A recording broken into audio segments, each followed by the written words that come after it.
an anchor location. I'm going to ask that continue. If you take an exception, please don't hesitate to let me know your thoughts on it.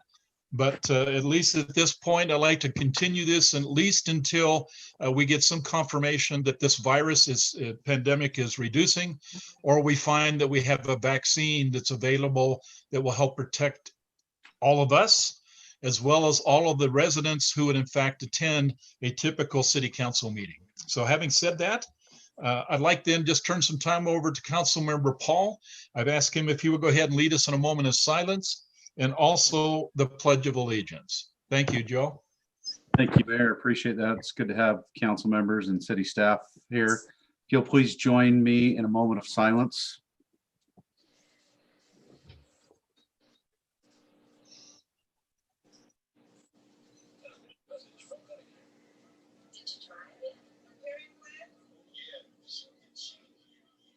All right, thank you. And I've got a flag for a background, so I'll stand. If you'll stand and follow me in the Pledge of Allegiance, I'd appreciate that.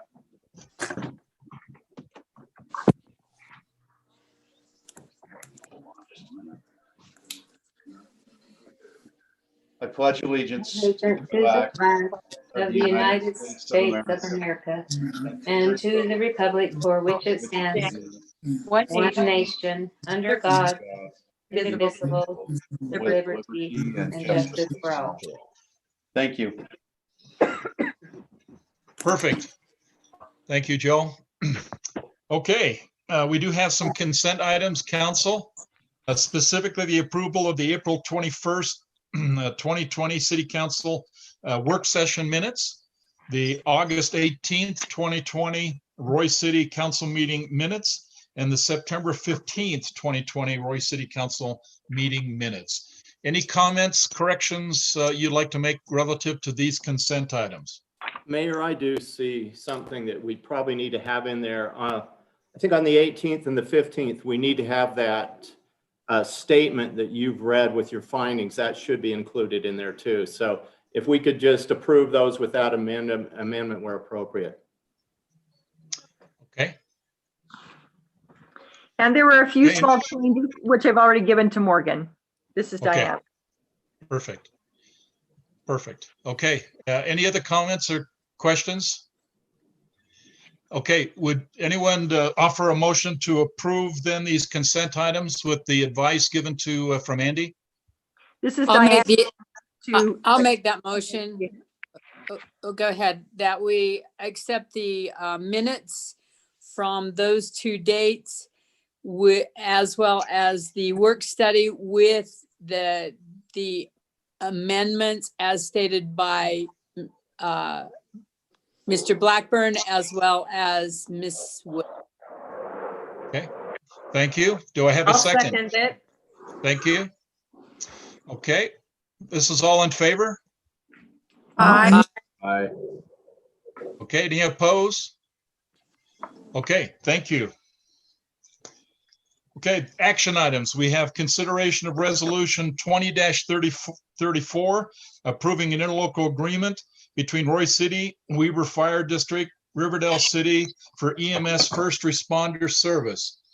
Golden, I believe, Chief, you're going to talk this one. Yes, Mayor. This is a kind of a little bit of a unique interlocal agreement, as it's a first responder agreement.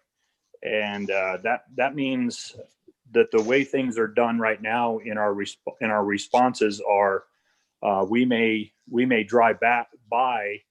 It's done far less than it used to be, but we may drive by, say, in an ambulance or something like that, a station that has a fire engine or some other unit in there that could be used to respond to a medical call in this case.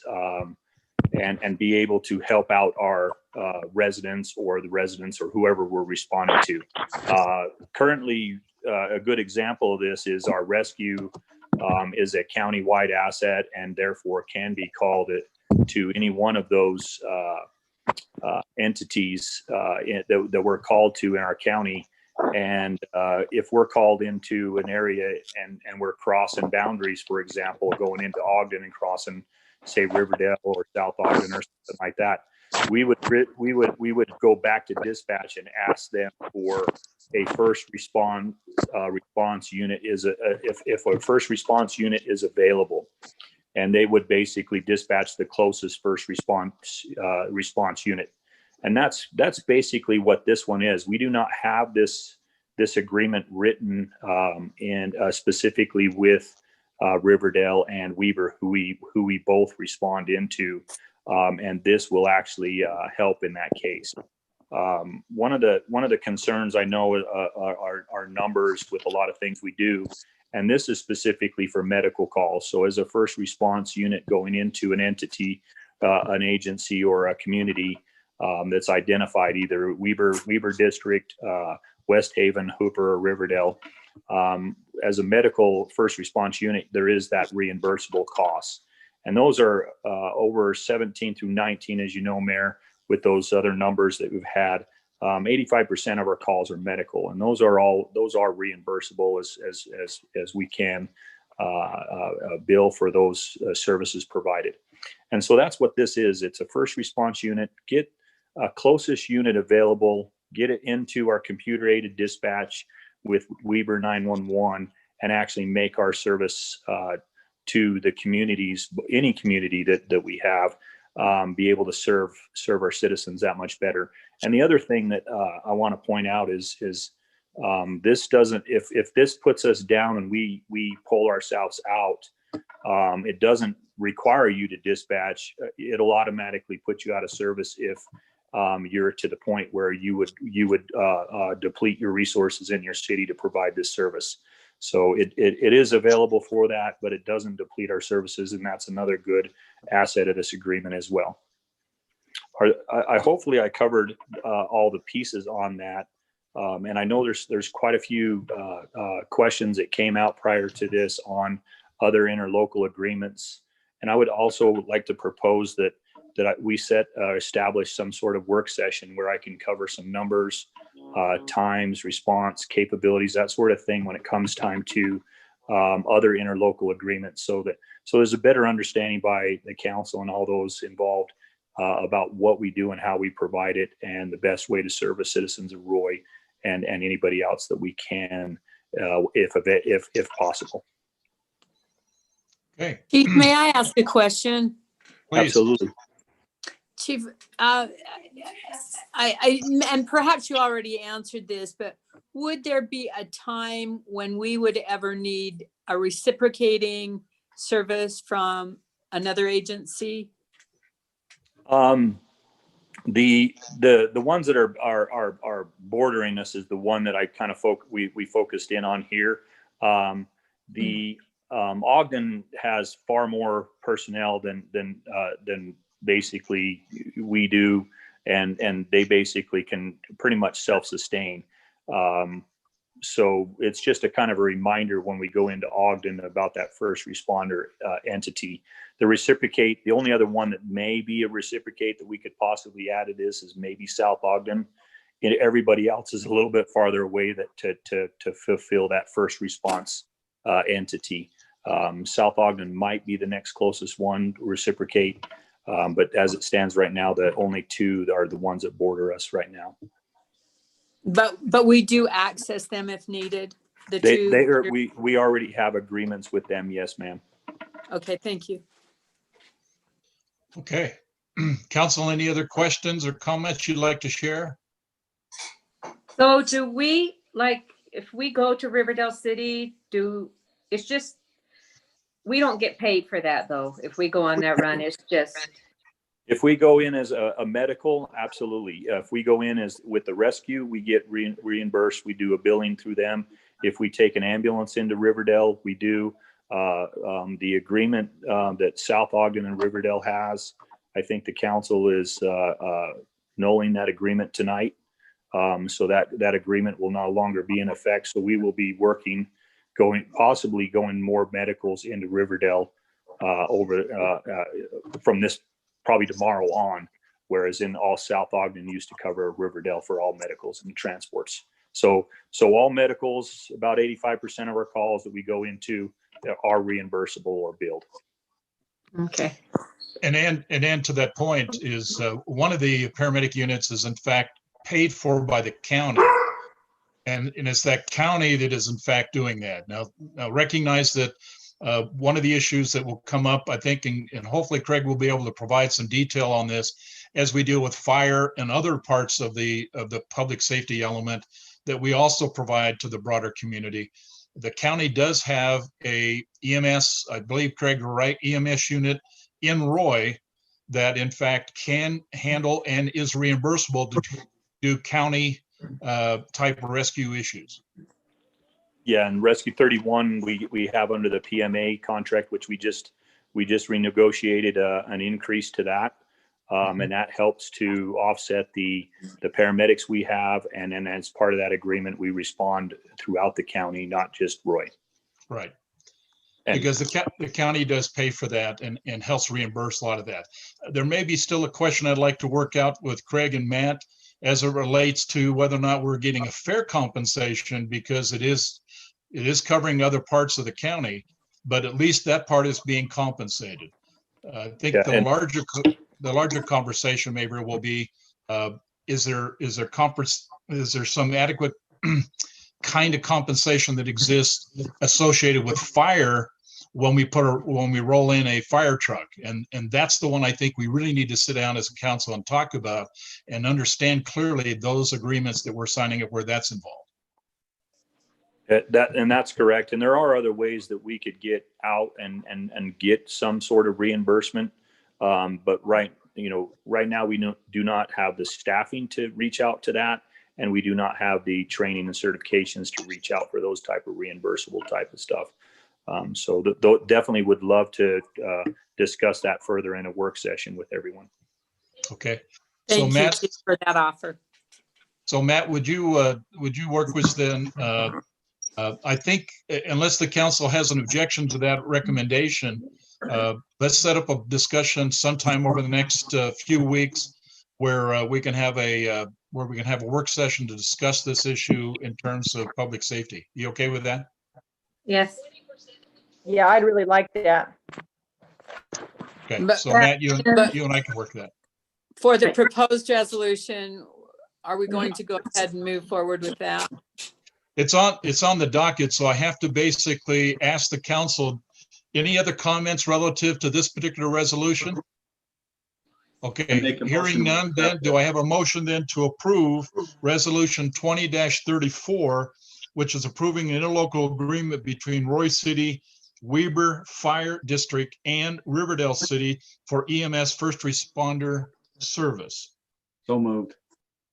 Okay, Joe Paul, you indicated you made the motion. Do I have a second? I'll Second. second. Diane, you indicated you'll second. This is a roll call vote. Morgan? Can you hear me? Yes. Yep. Yay. Councilmember Jackson, Aye. Councilmember Saxton, Aye. Councilmember Paul, Aye. Councilmember Burrell, Aye. Councilmember Wilson. Aye. Motion carries. Thank you. We Hey, can I appreciate just that. say one thing, Mayor? Please. I just want to tell the Chief Golden that I'm so happy that he's looking pretty good. You've been through a lot, and I can't believe you must be on pain pills to be sitting there with all them broken ribs. I I'm so stopped happy paying that pills. you're recovering. Thank you very much, council member. I appreciate that. Yeah. I stopped paying pills a few days ago. I just don't know if it's just become a daily life thing for me right now, but it was good. Yeah, it's good. For Yeah. sure. Good to see you. I was And gonna say, it's good to see and hear you, chief. Glad you're back among us. Yeah, Right. thank you. yeah, Exactly. you beat me to it, Ann. You're absolutely correct. It's great to see him and equally important, hearing about it. It really bothered us, Chief. That was a tough situation you went through. So we're glad to have you back. Something maybe I shouldn't have walked away from, but I did, and got a great support network, and you guys have been awesome. Thank you. Yeah, good to have you. Thank you. Okay, we have now consideration of ordinance number 20-12. and amending the Title 10 zoning regulation. I believe Steve is going to talk to this one to the council. So Steve, if you go ahead and share your thoughts on this one. Sure. Everybody see my screen? Yes. Yes. Is it just one big picture or are there multiples in black around it? One. Okay. So as the mayor had mentioned, this is to consider ordinance number 20-12 to amend the zoning ordinance. In basic terms regarding curb cuts and their location and proximity to property lines. Back in July, the council, mayor brought it up and the council had discussed it a bit and had asked the planning commission to go ahead and take a look at the ordinance and see if it should be amended, and if so, what, kind of bring back some sort of recommendation. So this slide just kind of shows you the section of the ordinance that we're talking about, more particular, the orange that's lit up. Where right now it talks about that no drive approach can be closer than 4.5 feet to a sideline of a lot as is projected at the back of the curb or gutter or roadway. And then in the case of cul-de-sac, exceptions may be made by the zoning administrator. So that's, again, the section that we're looking at. Just to kind of describe what it is we're doing. So if you look at this kind of house, make-believe house we've got, you've got the existing width of the current drive approach. Under current ordinance, on the far left there, it says no closer than 4.5 feet. So that's kind of where we're sitting at now. So if someone wanted to widen their drive approach, they could go a certain distance, but couldn't go any closer than 4.5 feet. The Planning Commission spent, I believe, 2 work sessions on this. First, they went through several different cities' ordinances, which I provided in the staff report. There was probably 4 or 5 that had ordinances or something that talked about it on proximity to where property line would meet curb. And then there was probably double that that didn't have anything within it. So the Planning Commission then asked, okay, if we can get either the engineer and the public works director to come to the next one, or at least a list of pros and cons to either eliminate it or to keep it. So again, as an exhibit B, you have both the list from Public Works that Ross and Brandon kind of provided, and then the list from our engineering firm regarding both pros and cons on what they felt. The engineer kind of went a little bit more deeper with it. You may or may not be aware that the state changed some things.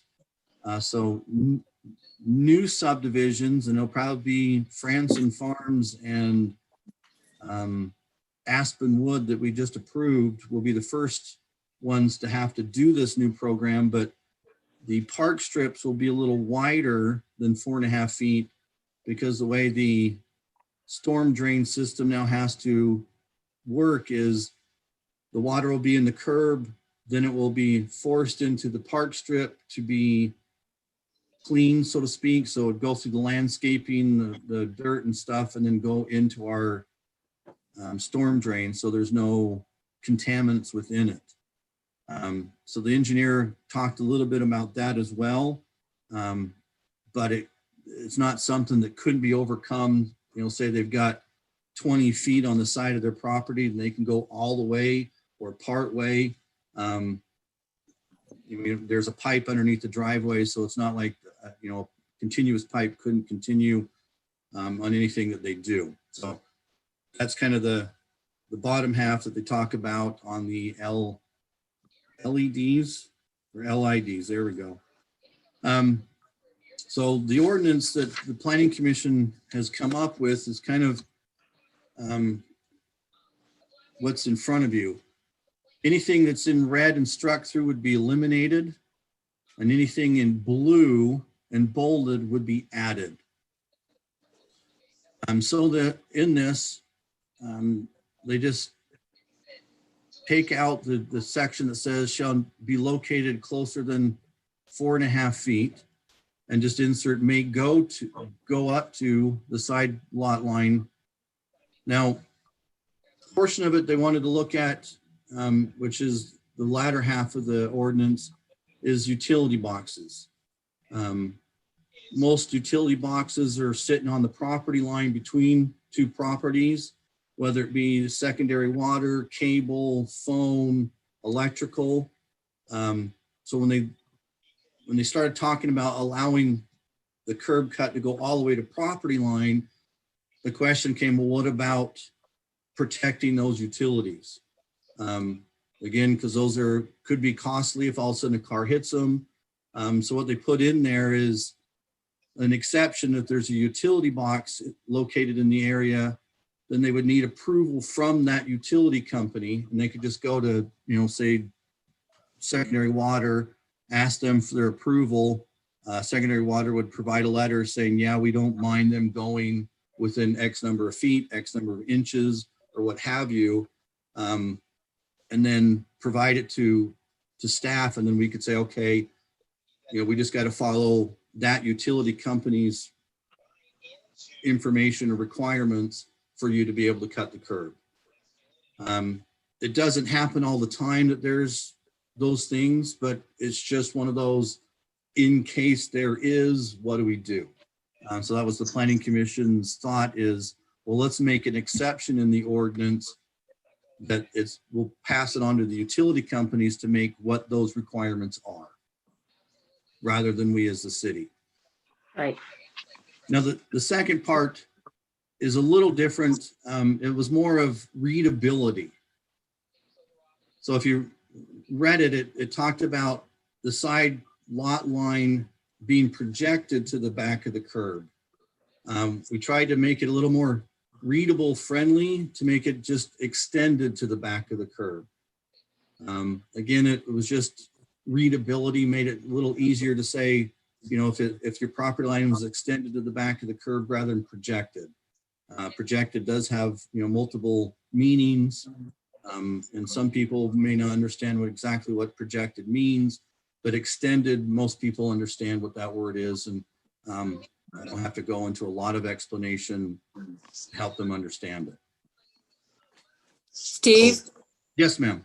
could I ask a question on that? So that would not lead people to believe that their property becomes part of that extended line. It's just saying that that the line is extended, right? Yeah, it says may go up to the side lot line as if the property line is extended to the back. As if. Of the curb. Okay, thank you. As if, that's the Yeah. part I missed. I Right appreciate. now, it's just as it is projected to. So again, just kind of cleaning it up and making it more reader friendly. Yeah.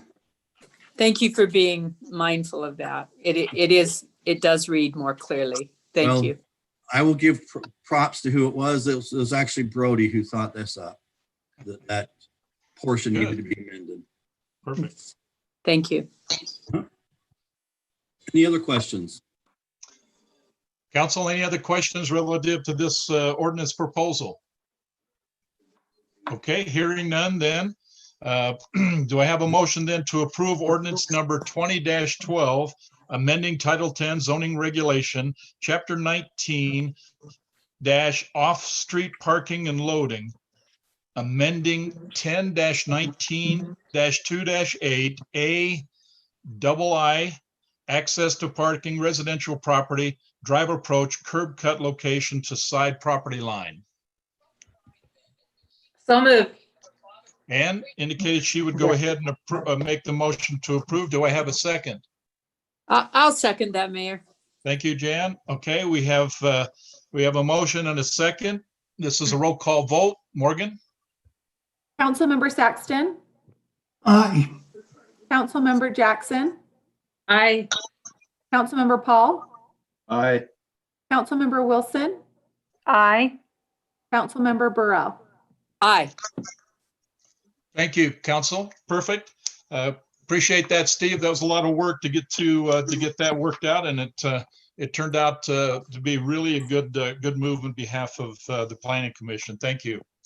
Mhm. Okay, we now have a presentation. Want to talk about Chapter 13 Mixed Use Downtown Business District. Steve, I believe you're going to talk to this one as well.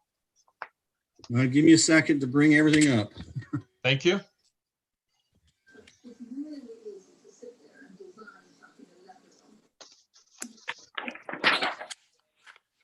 And hopefully everybody can see that. No, We can. I didn't want to go in complete detail of what this modification to this ordinance did or didn't do. I felt like that probably needs to be a work session to dive more into the details, but I'm happy to answer questions. What I've got in front of you today is the mayor had kind of sent some concerns that he had received from citizens regarding the form-based code as it was presented back in February to you. And I thought I would go through some of those concerns and how this new code or modified code had addressed them. Again, there was 80 or so concerns, so I'm not going to answer all of them, but I'm going to do my best to kind of give a generalization of what is in there. Now, if you do have questions specifically, I'd be happy to answer them. But again, I think that to go to the really specifics of the proposed modified code, what have you, probably would need to be a work session so we can really sit down and go through it. Maybe. Oh, there we go. So the first one was just kind of generalized concerns. They weren't really about a specific thing in the code, but had some questions. The first one kind of asked about time frame. They felt it was moving too fast. One talked about the code bringing or attracting business. And the other one talked about the use of eminent domain. Because I know the ordinance kind of talked about streets and possible location. So what kind of is before you is, in a sense, has been going on since 2016. Back then, Weaver County, Roy City, and Wasatch Front Regional Council, well, we got a grant from Weaver County and Wasatch Front to look at two areas within the city, Front Runner and downtown. That plan that was adopted in December of 2017 as Focus Roy is part of our current general plan. Again, as I mentioned, that took about 18 months from start to adoption. And the first two recommendations of that plan, I've got them here for you, was to update our general plan and to create and adopt a mixed use zoning designations for both downtown and the Front Runner station. So that's when staff decided, well, here's our first two recommendations. We still need, we need to have those done. So let's start on those. So in 2018, just after the adoption of Focus Roy, again, we received some grants from Wasatch Front Regional Council to do those first two things. The mixed use ordinance we've been working on for a while, and the general plan is currently with the Planning Commission. They've got it online to get people's comments and concerns. We have had, I'd probably say 1.5, maybe 2 dozen people review that and give comments. They're hoping that COVID restrictions will be loosened so we can actually have some sort of face-to-face presentation and ability, but right now it's online looking for that. This code, again, as I mentioned, is 4+ years in the making. Continue on, the Focus Roy had almost 27 recommendations for the city to do. And I've listed, well, of those, about 1/3 of them, 8 of them in particular, are being accomplished by the general plan update and the mixed use ordinance being written. Here's just a few of them that I've included for you. talking about creating building frontage standards, ground floor transparency, street trees, 10-foot pedestrian activity zone, setbacks and step back standards for multifamily commercial adjacent to single family, and then outdoor amenities. So those are just a few of them. To answer the other question is, there is a property owner now who is very interested in investing to improve their properties due to the mixed use code.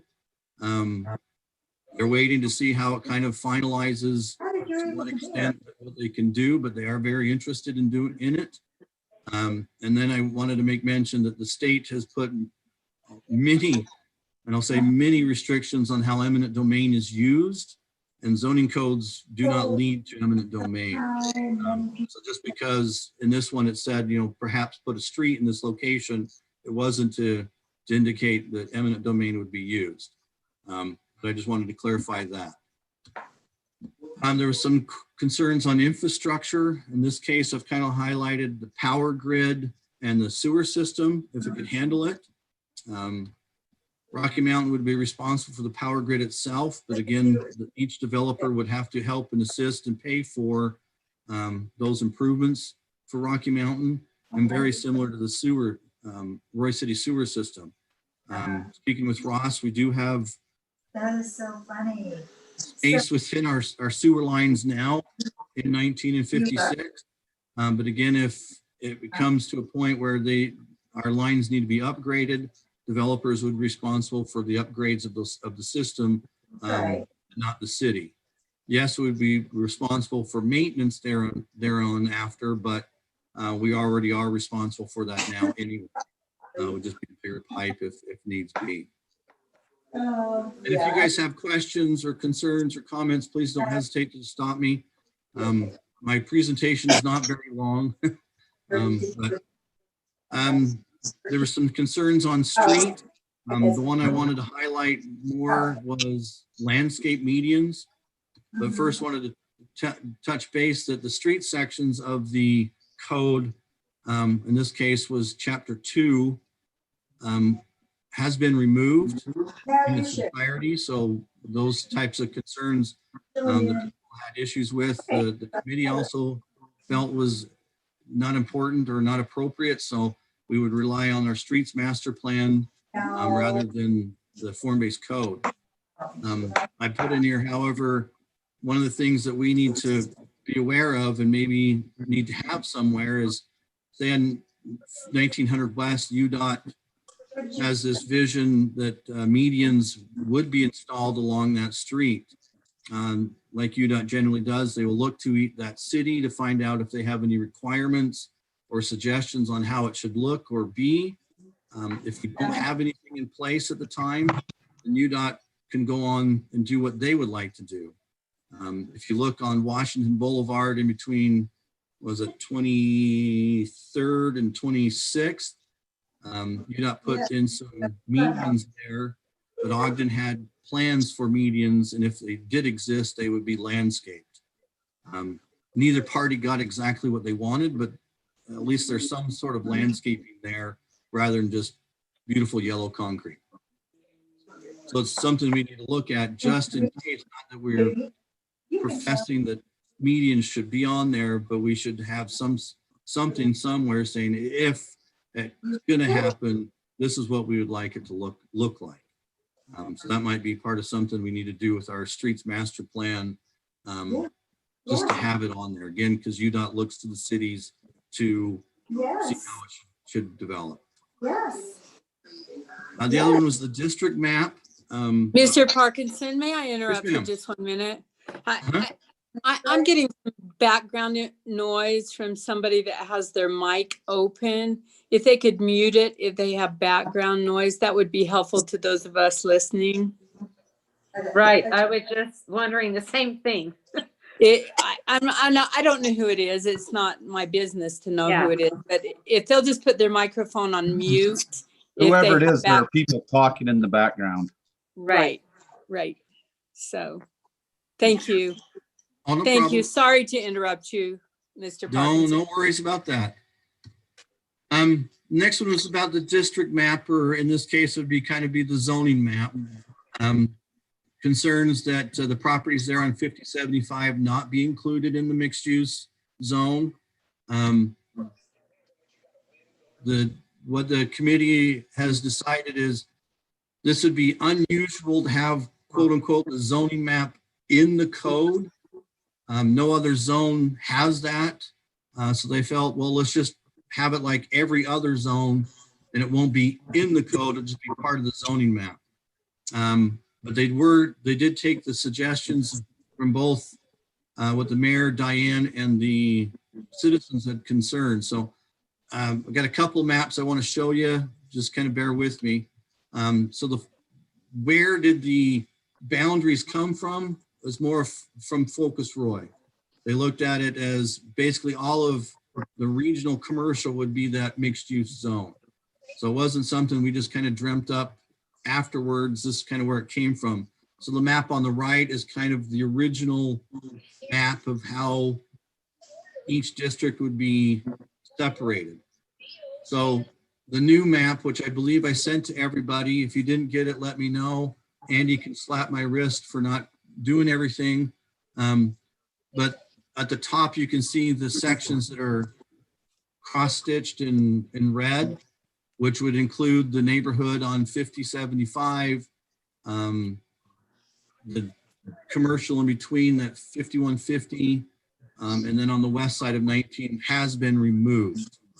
Again, taking in consideration several things. Core A did extend a little bit farther south beyond 56, almost to the property just north of Les Schwab. Again, they felt that because it's all on the east side of 19, abutting up against I-15, the worries of having commercial right next to residential is kind of mute, so to speak, but didn't increase the core B, but did decrease a little bit the general sections. So again, they took in that comment of concerns about the neighborhood on 5075. Mixed use development, the three were very similar in concerns. But again, as mentioned, form-based code, or even this code as it's modified, still looks at how the building relates to the street rather than how the use is within the zone. I've called it kind of a modified code because again, we're still looking at a form-based code type code, but it has been integrated with traditional Euclidean code. And the list of uses were reviewed to what our current code allows and doesn't allow, and what the proposed one allowed and didn't allow. And they did make some modifications for special uses and like tattoo parlors and quick cash locations. They were only in certain locations and still followed the guidelines as set forth in chapter 17. The distance apart and location to single family was still there. So they kind of modified some things around that. Building features. One of the concerns was, why do facades and buildings all have to have the same form? Does it really attract? And if businesses wanted to upgrade their exteriors. Our current code as it is has requirements. Some of them that are there is, it's a limited list of uses of materials: brick, stone, stucco, but it's a small list. There are things that you can't do, metals you can't use and stuff, where the proposed new code has a longer list of things that can be used, metals being one of them, and stuff like that. And then the facade change, both still have that requirement. Current code says every 30 feet there has to be some sort of change. The proposed says every 50 feet. So again, it's a little bit more laxed, but again, it does go in a little more detail of what they should look, what the architect should look at when developing or designing the building. Every city that I know of has some sort of commercial design standards. And it's how cities, what do they want to look like when someone comes in? I know Clinton's performance zone is more of Frank Lloyd Wright's vision of modern architecture.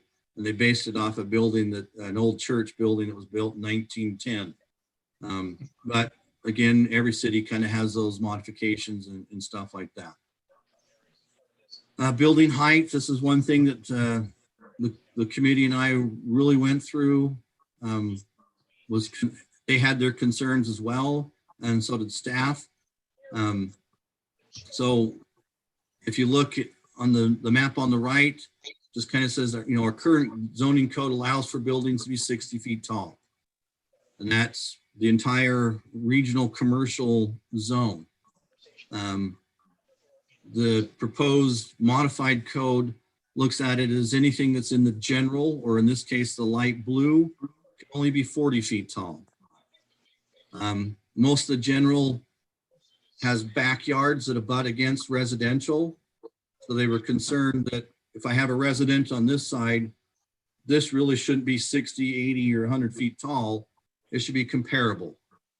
So 5 feet difference in the long run isn't big, but there are things within the code that looks at it of, as I mentioned, kind of step back. So after a certain distance, it can go up certain height, then it has to go a certain distance, then it can go up certain height again, and so on and so on. The purple, which is the core B, they're proposing it could be 60 feet tall.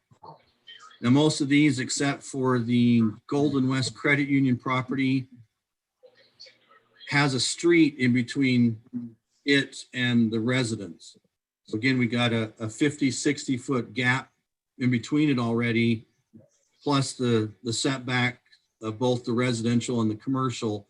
So allowing it to go a little taller wasn't as drastic as if it was the rear property lines butted up against each other. And then the core A, which is in this case, the dark blue. If you remember, the code kind of said 12 stories.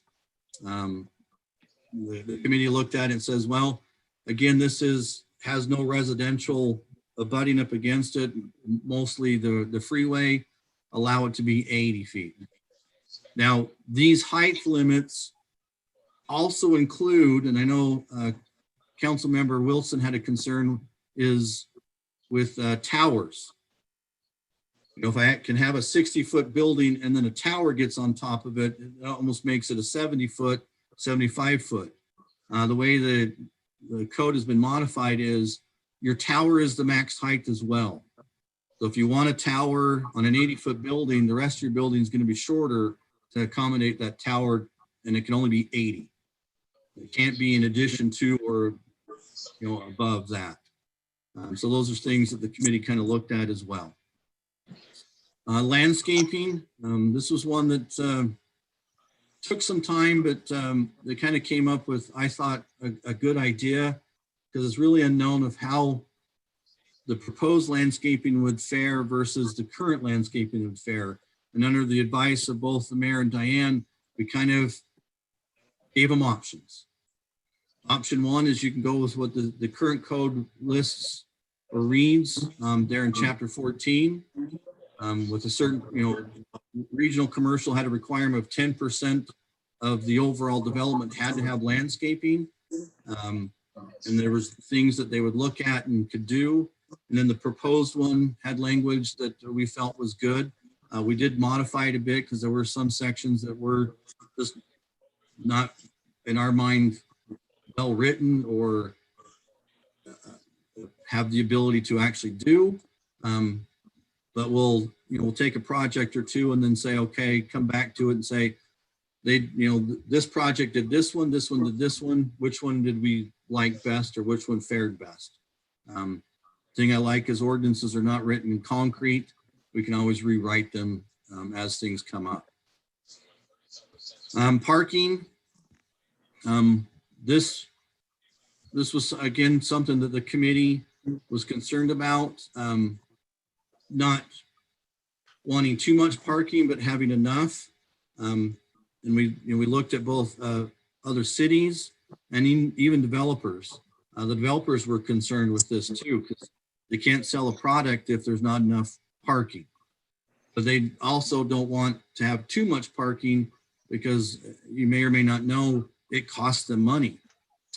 If it is just on the ground, open to the air, it costs in between $4,000 and $6,000. If it's a covered parking or a terrace parking, you're up more towards the $12,000. So they don't want too much, but they need to have enough to make their project work and desirable for people to come. Because last thing you want to do is, if you can't find parking every time you go there, is you probably will never come back. And if you live there, you'll be just as mad if you can't find a parking spot when it's time to come home.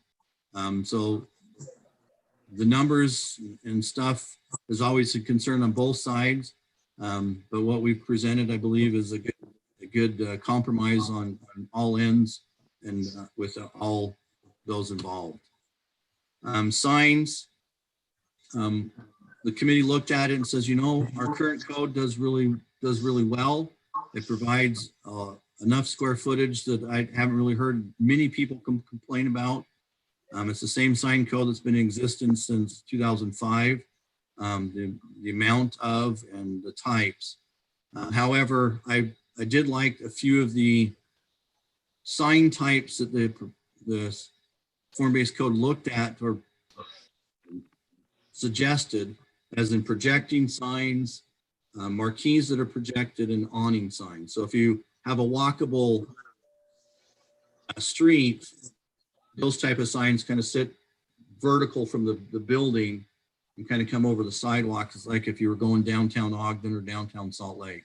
So those are things that we could install into our current code and still, satisfy the need of the proposed. And then lastly, I believe, is non-conformities.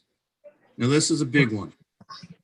This is one that does affect everybody, but the thing is what creates non-conformities? It's a change in the code, whether it be setbacks or building materials allowed or heights or what have you. So it's not something that will ever go away, but it's something that is always present, and every city has non-conformities. So what the committee did is, it was part of chapter 10, and they just said, well, let's just make chapter 3 or 23 of the existing code be the one that's used. It's been in existence since at least 2005, if not longer. And we've been able to survive this long. Again, the last paragraph really talks about there's many types of nonconformities: setbacks, height, materials. So height or setbacks and height, unless the building owner wants to remove their building and rebuild, setbacks and height, the building will never go away. Those will always be there until they voluntarily remove it. Uses, however, are different. Materials are different. So say, our current code requires brick, stone, stucco. Your building was built in metal. And you want to upgrade to today's standards. On 1900 West, Master Lube down there across the street from Les Schwab did just that. They had a building that was 1960s version of brick, and it was just really awful looking. They came to the planning commission and wanted to upgrade it to stone and stucco. It was, again, they're coming up to the standards of the day. So again, that nonconformity now is gone because they wanted to come up to the standards of the day. Where today, if you had a metal building and say the proposed code is passed, metal is an allowed material, where under today's code, it's not. Uses, however, are a completely different animal, completely different requirements. If it's a non-conforming use and you move it out, go somewhere else, Dr. John's example, that use doesn't come back. It's a use that was no longer wanted in the zone, no longer desired, and when it's voluntarily removed, it doesn't come back. So that's kind of my presentation. I probably took longer than I wanted, but I tried to answer those questions from the citizens that the mayor sent to us. Again, I would, Mayor, suggest that we do have a work session to go over the details of the modified code. Okay, Steve, great rundown. Obviously, this is a very complex process. Council, any questions for Steve at this moment? I've just got a few things I want to share with you that I want to follow right behind Steve. Just wanted to say lots of work to Steve, Joe, and Ann. Thank you. Well, Yeah, there's a lot of again, work I'll give involved. credit where it's due. Matt and Randy Sant were there too. Great effort. Thank you. Okay, if you don't mind, I've asked Morgan if she would go ahead and just load my charts. I wanted to make sure that she's in better control than I am from way up here in Idaho. And so, Morgan, would you go ahead and load the charts? Yes, let me just share my screen. Thank you.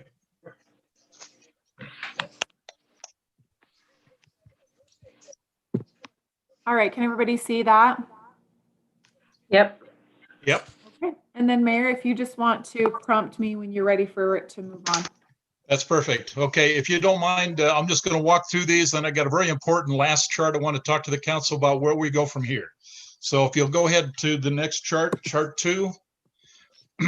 I've taken a look at this this process from a mayor's perspective and broke it into segments. So there we go. Gotcha. We're going to look at the business. We're going to look at Roy City revenue. We're going to look at UDOT. We're going to look at affordable housing. We're going to talk a little bit about the Chapter 13s that Steve just talked about, and then we're going to look at Roy City projections. I do need to have you, if you would, back up one chart, Morgan, to the Chapter 2, and Sorry, it is actually so chart delayed. number 3. Okay, sorry, it's super delayed, so I'm trying to go back and it's not letting me. Hold on one second.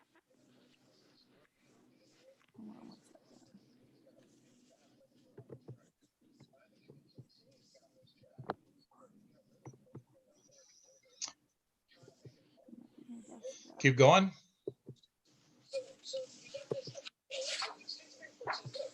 Okay, one more. Okay, council, we just want to talk about some business requirements. A key question to determine economic development within a city is to better understand what businesses look for in a city. There appears to be about 11 components that are important. One, obviously, is location. Taxes and tax incentives are important. Interesting enough, affordable housing, but from a business perspective, affordable housing as it relates to their employees. Commercial property availability, accessibility, foot traffic, if they need foot traffic, and as Steve indicated earlier, parking. They do have an interest, and it's important to them about the regulations, what ordinances are in place. In fact, talking with developers, they'll oftentimes look at our website, look at our ordinances before they ever approach a city to consider what they want to do or may want to do in the city. They look at the demographics and definitely look for skilled labor. Interesting enough, they look at quality of life issues. What's the crime rates? What's our recreational opportunities? They look at transportation connection. And I tell you, I-5, Interstate 15, is a big one. We're right in that corridor. It's a great place for businesses because we're so close to Interstate 15. They look at utilities and other costs associated with that.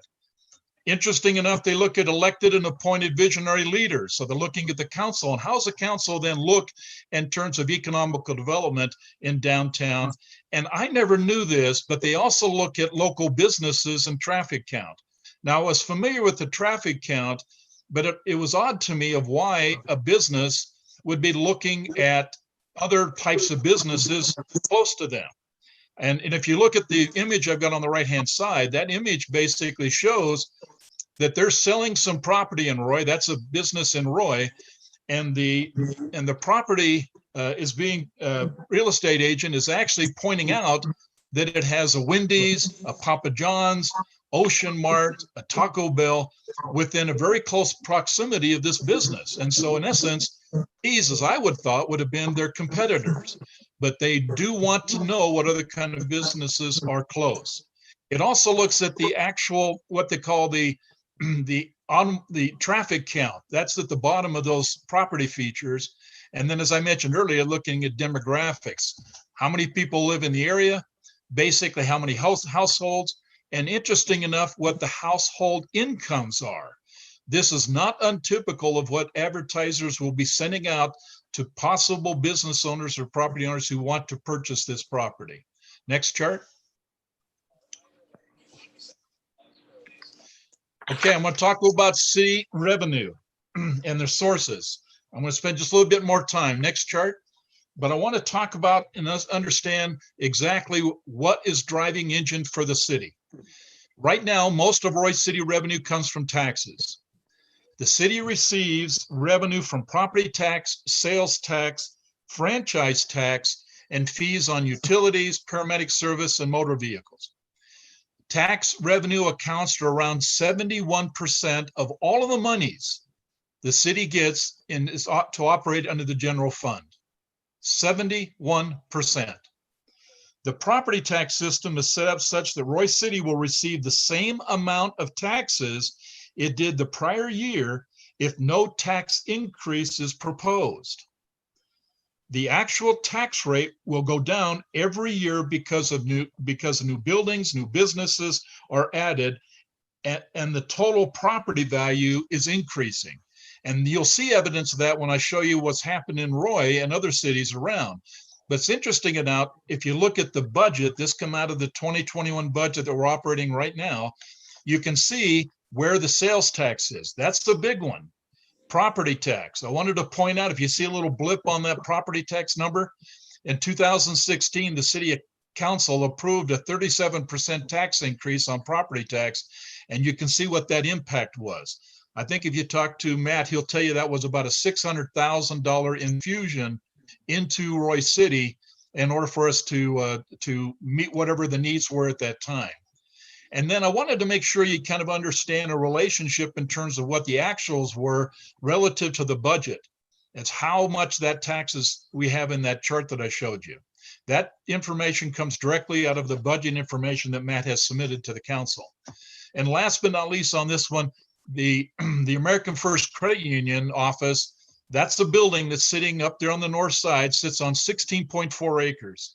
The 2020 taxable value of that building and property is $21 million. Total county property tax, which includes Roy City's portion, is for that building every year. We get $261,000 in property tax for the American First Credit Union having that office right there. Roy City's component and piece of that is $42,000. The next one down is Harmon's. Harmon sits on 6.45 acres. Their taxable value for that building and that property is $4.8 million. Total county property tax is $59,000, and Roy City and property tax on the Harmon's facility gets $9,537. Just some general information. I'll tie this together here in a second. Please, next chart. I want to make sure you understand the property tax component. Now, the Roy City certified tax rate, and that's the technical form of it, property tax rate, is moving in the right direction. If you look under Weber County, you look at Roy, you can see since 2016, 2017, 18, and 19, we are moving that tax rate down. That's one of the important things that businesses look for.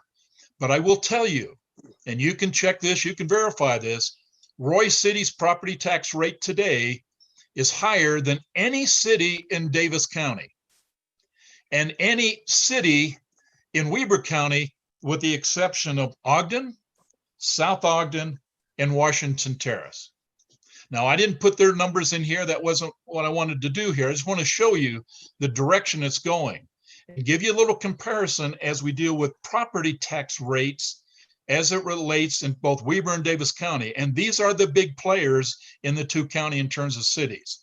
I want to make sure you notice then as you look at this, we do have some boxes on this chart. It appears, and this is not uncommon, it does appear that both Clearfield, Kaysville, Ogden at one time, and South Ogden are actually managing their certified tax rate rather than letting it just simply automatically adjust. And how they do that is they go up there during what's called a Truth and Taxation meeting, and that's a city council called meeting. They basically freeze the rate. So there will be a step up in terms of taxes that will come to the city as a result of them not allowing it to self-adjust. They just simply freeze it. And you can see the numbers that they have frozen in those areas from 2016 to 2020. Just give you an idea that that's a tool in the toolbox for city council members to address property tax rates.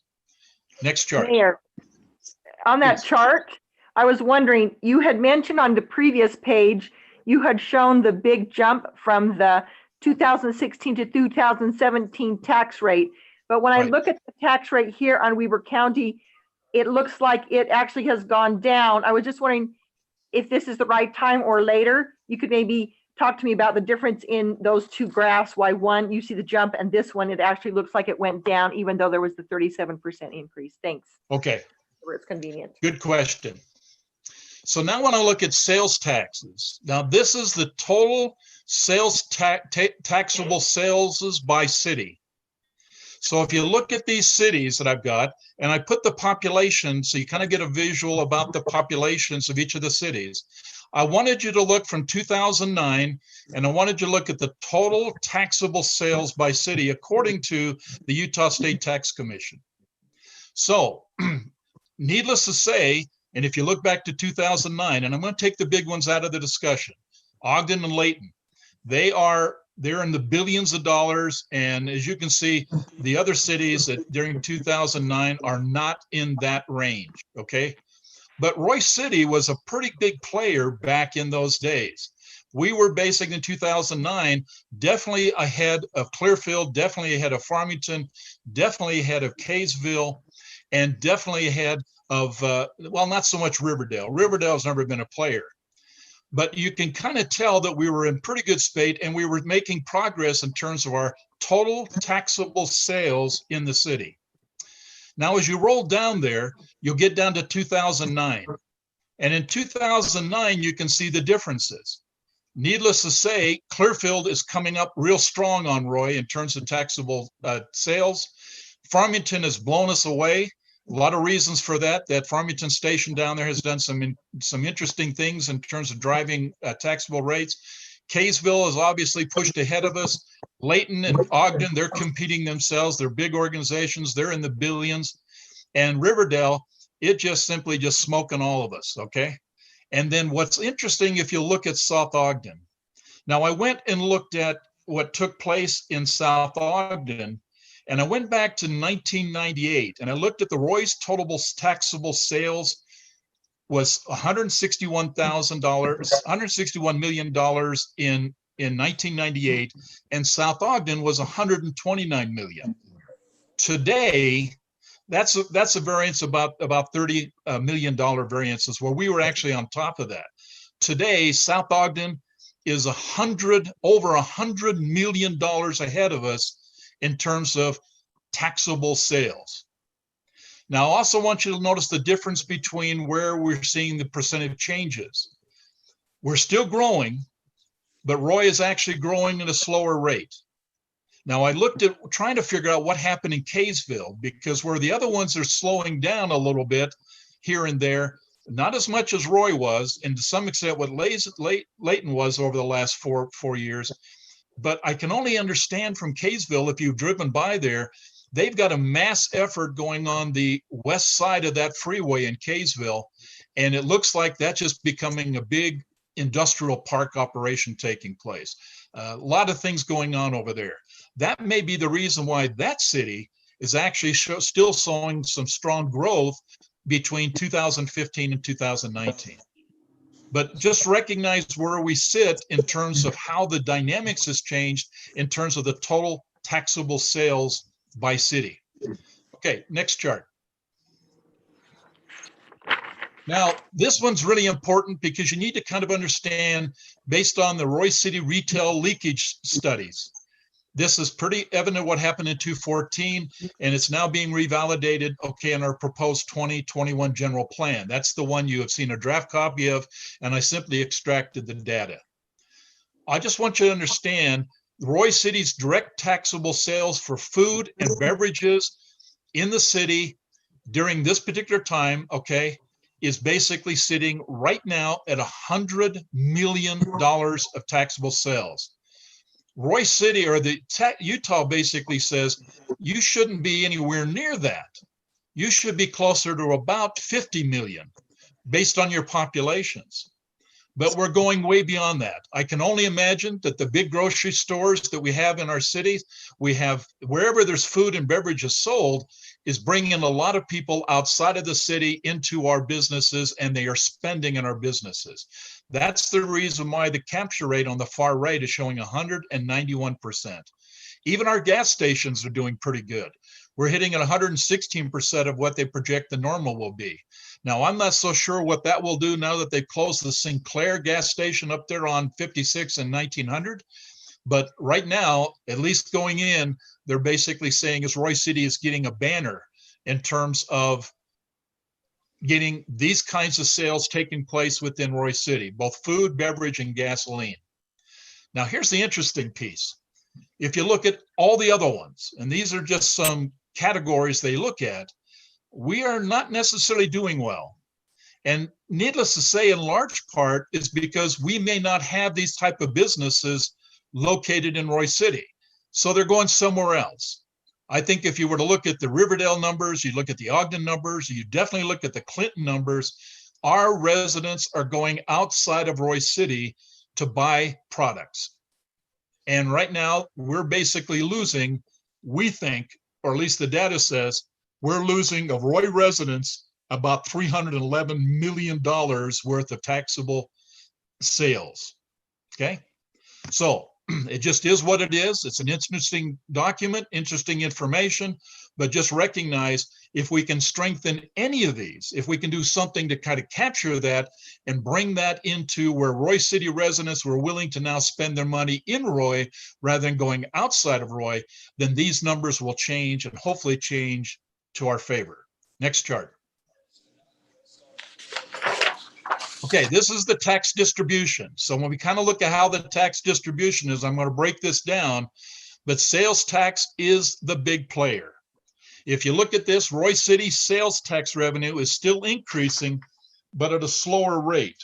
If you look at the numbers over the last 5 years, we've dropped about 8% based on what we're seeing in terms of the numbers. This is kind of supporting what we've seen in previous charts in terms of taxable sales numbers. Now, in 2016, legislature passed a tax on our fuels. That's that local transportation tax that you see there. It came in, and it has been a boom for Roy City. We have picked up, between the last 5 years, we've seen a 99% increase in terms of these local transportation tax funds where we're getting a share of that gas tax. And I can't help but think that both the Parks Recreation and Ross will tell you it's been a good windfall for them to be able to use that money to be able to do the things they need to do both in public works and our parks. But it is only targeted and can only be used there. You can't use it in everywhere else. You can look at the liquor tax. It's basically been reducing, okay, dropped 11% over the last 5 years. I find that interesting, but I don't understand the numbers to justify what's happened. But look at the telecom tax. This is the tax. We have lots of different taxes we have, but I can tell you, I know a lot of people who have pulled the phones, hardline phones out of their houses, and they simply communicate only on cell phones. And as they pull those out, you can see our telecom tax drops, and it is dropping quick. And if you talk to Matt, he'll verify that's taking place. So just recognize sales tax in this chart is a big one. It's a big driver. I'm going to break that down a little bit, but understand there has been some slowing that's taking place on sales tax, and I'll show you another chart to justify that. Morgan, would you send me the next chart? Now, this is really important. So if you have any questions, please ask. I want to make sure you understand what this is telling you. Sales tax is the single biggest revenue source for the city. How much the city gets is determined by public law. Utah Code 59-12-205 states that 50% of each dollar collected for sales and use taxes authorized shall be distributed to each county, city, and town on the basis of the percentage of the population of that city. And it's bumped up against the total population, okay, that exists within the state. So that's the biggest, that's 50% of it. The other 50% of the sales tax that the city gets is based on where that transaction occurs. We call it the point of sale. So 50% is based on population, 50% is based on point of sale. Now, why is that important? When a Roy City resident walks into Riverdale and spends Roy City resident money to buy things in Riverdale, Roy City gets some of that money back because it was Roy City residents that went into Riverdale and spent the money there. Riverdale will get 50% of that, but Roy will get part of that 50% because of population. And remember, we're the second largest populated city in Weber County. And right now we're close to being the third most populated city in Weber and Davis County. There's a couple of cities getting really close to us. So bottom line of this conversation is recognize 50% based on population of the sales tax we get, and 50% based on where that transaction takes place in the city. So when they buy stuff in Roy City, we get 50% of that sales tax. Now let's do the hard numbers. If you look to the left there in that chart, Roy City's fiscal year 2020, this is the year we just come out of. What you're seeing is the actual money that Roy City got in 2020, at the end of 2020. The total sales tax collected in Roy by the state was $3,500,000. The actual number's there. But Roy City's portion of the sales tax from the state based on its population was $4,274,000. So roughly 4.2 million. Now let's do the math. We collected 3.5 million in sales tax, but remember, we only get 50% of that. So the only money that Roy City picked up in terms of all of the sales tax that was actually done in Roy City, we have to take 50% of that, and that means we got $1.7 million in sales tax in Roy City. But because Roy City is the 22nd largest city in the state, and they give us 50% based on population of that money, then basically we picked up $4.2 million in sales tax based on our population.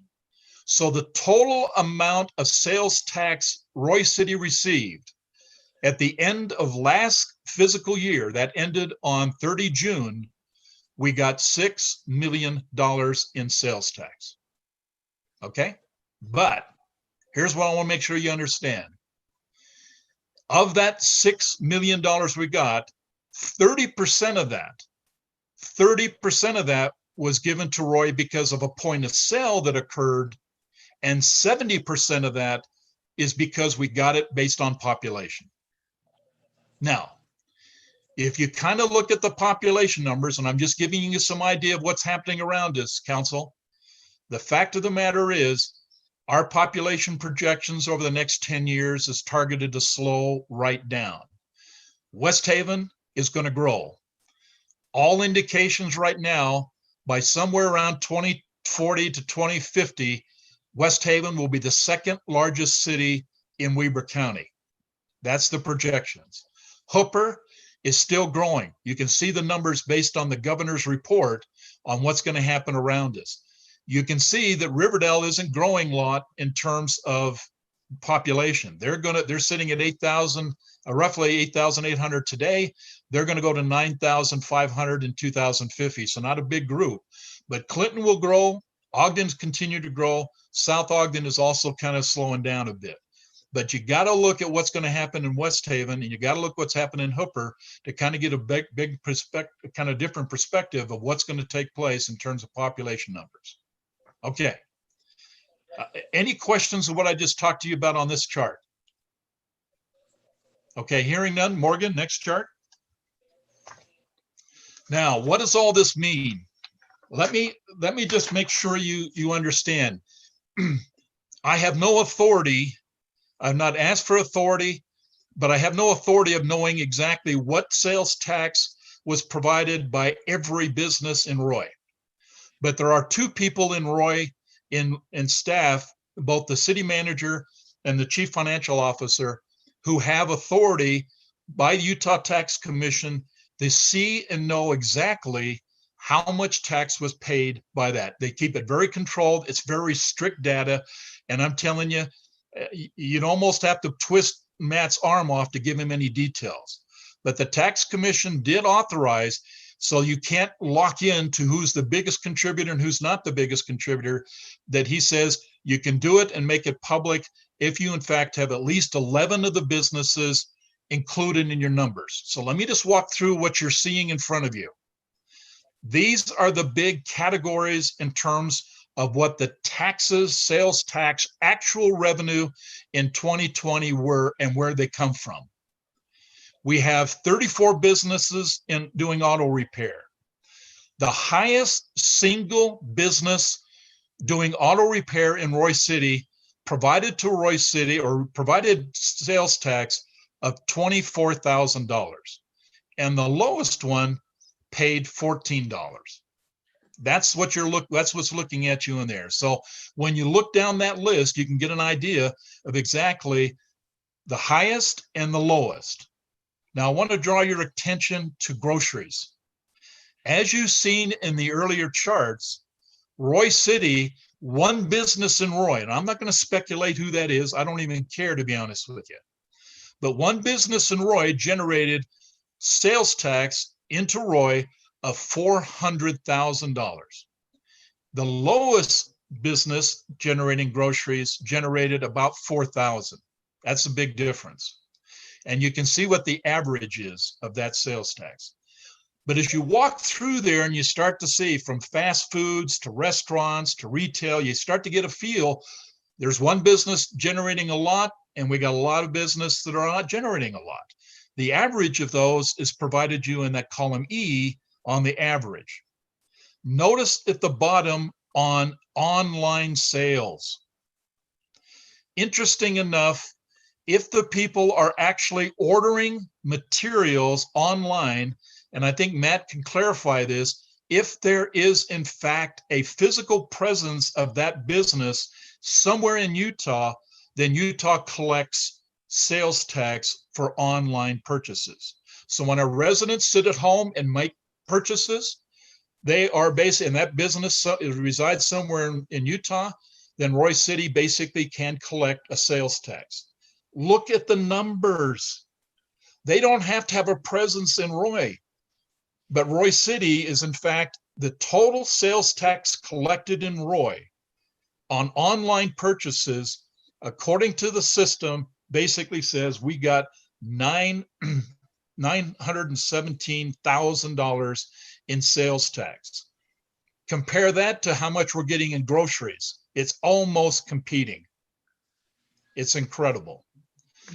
Now, I'm just going to make a couple of comments here. I wanted you to look at the data based on the 2020. Column G, I want you to go down and look at column G. This is 50% of the average. So it just looks at the 50% of the average. Provides the average annual revenue the city could receive from a business in each category. So you walk down there. To make a significant financial impact to the city's revenue in the general fund would require a sizable business development equal to or greater than the grocery store that generated $400,000. So if we're going to basically bring businesses into Roy, and we need to basically talk about how much impact it's have, then we better be bringing some big developments into Roy to give us the revenue we're going to need to feed the biggest revenue stream that Roy City gets, and that is in sales tax. That's a big demand, a real big demand. Next chart. Okay, I want to talk about UDOT. Chart. As you know, UDOT has now provided the study. We were told when I talked to the Region 1 director a couple of days ago, he said they expect the UDOT director to finalize the assessment and approve then the study that was presented, okay, to all of us and the residents. These, according to today's study, now I don't know what the final version will look like. We won't know that until the director approves it. But these are the businesses that are outlined in UDOT that were impacted in either part or whole in terms of the 15 business properties that were going to basically be impacted. Roy City currently generates in property tax, and this is 2019 numbers, about $20,000 in those 15 businesses in property tax. The total impact will be to Weber County will be close to 123,000. And I put there what business impacted and what the current information shows, how much they give the city and how much they contribute to the county. And by the way, our number at the city is included in the total county. Okay, let me walk through this. Next chart. These are the businesses. Let's talk about the residents. There is 63 residential units, according to their study, that's impacted along the 5600 corridor, south side. There is a couple of residents that are on the north side, and those are outlined in their study. But I put in there then the businesses addressed according to what the study says. In that information, Roy City, from these 63 residential units, Roy City collects $14,000 in property tax. The county collects $89,000 in terms of property tax on these 63 businesses or 63 residential units, okay? Just give me the hard numbers so you understand what the financial impact. If and when these particular residential units and business units are removed or whatever, this is the impact. Next chart. I want to talk to you to give you an update of what's taking place today. Because we pitched the study and there was some real issues on the 5600, we said we don't know if we can wait until before the traffic gets too congested or a problem. The engineers in UDOT come in with a solution. They said if we can do some current modifications to Roy City as soon as possible, then they think they can mitigate this impact, okay, to Roy City. Now, this proposal that I'm showing you is in the current study. This is part of the bigger development that they want to do.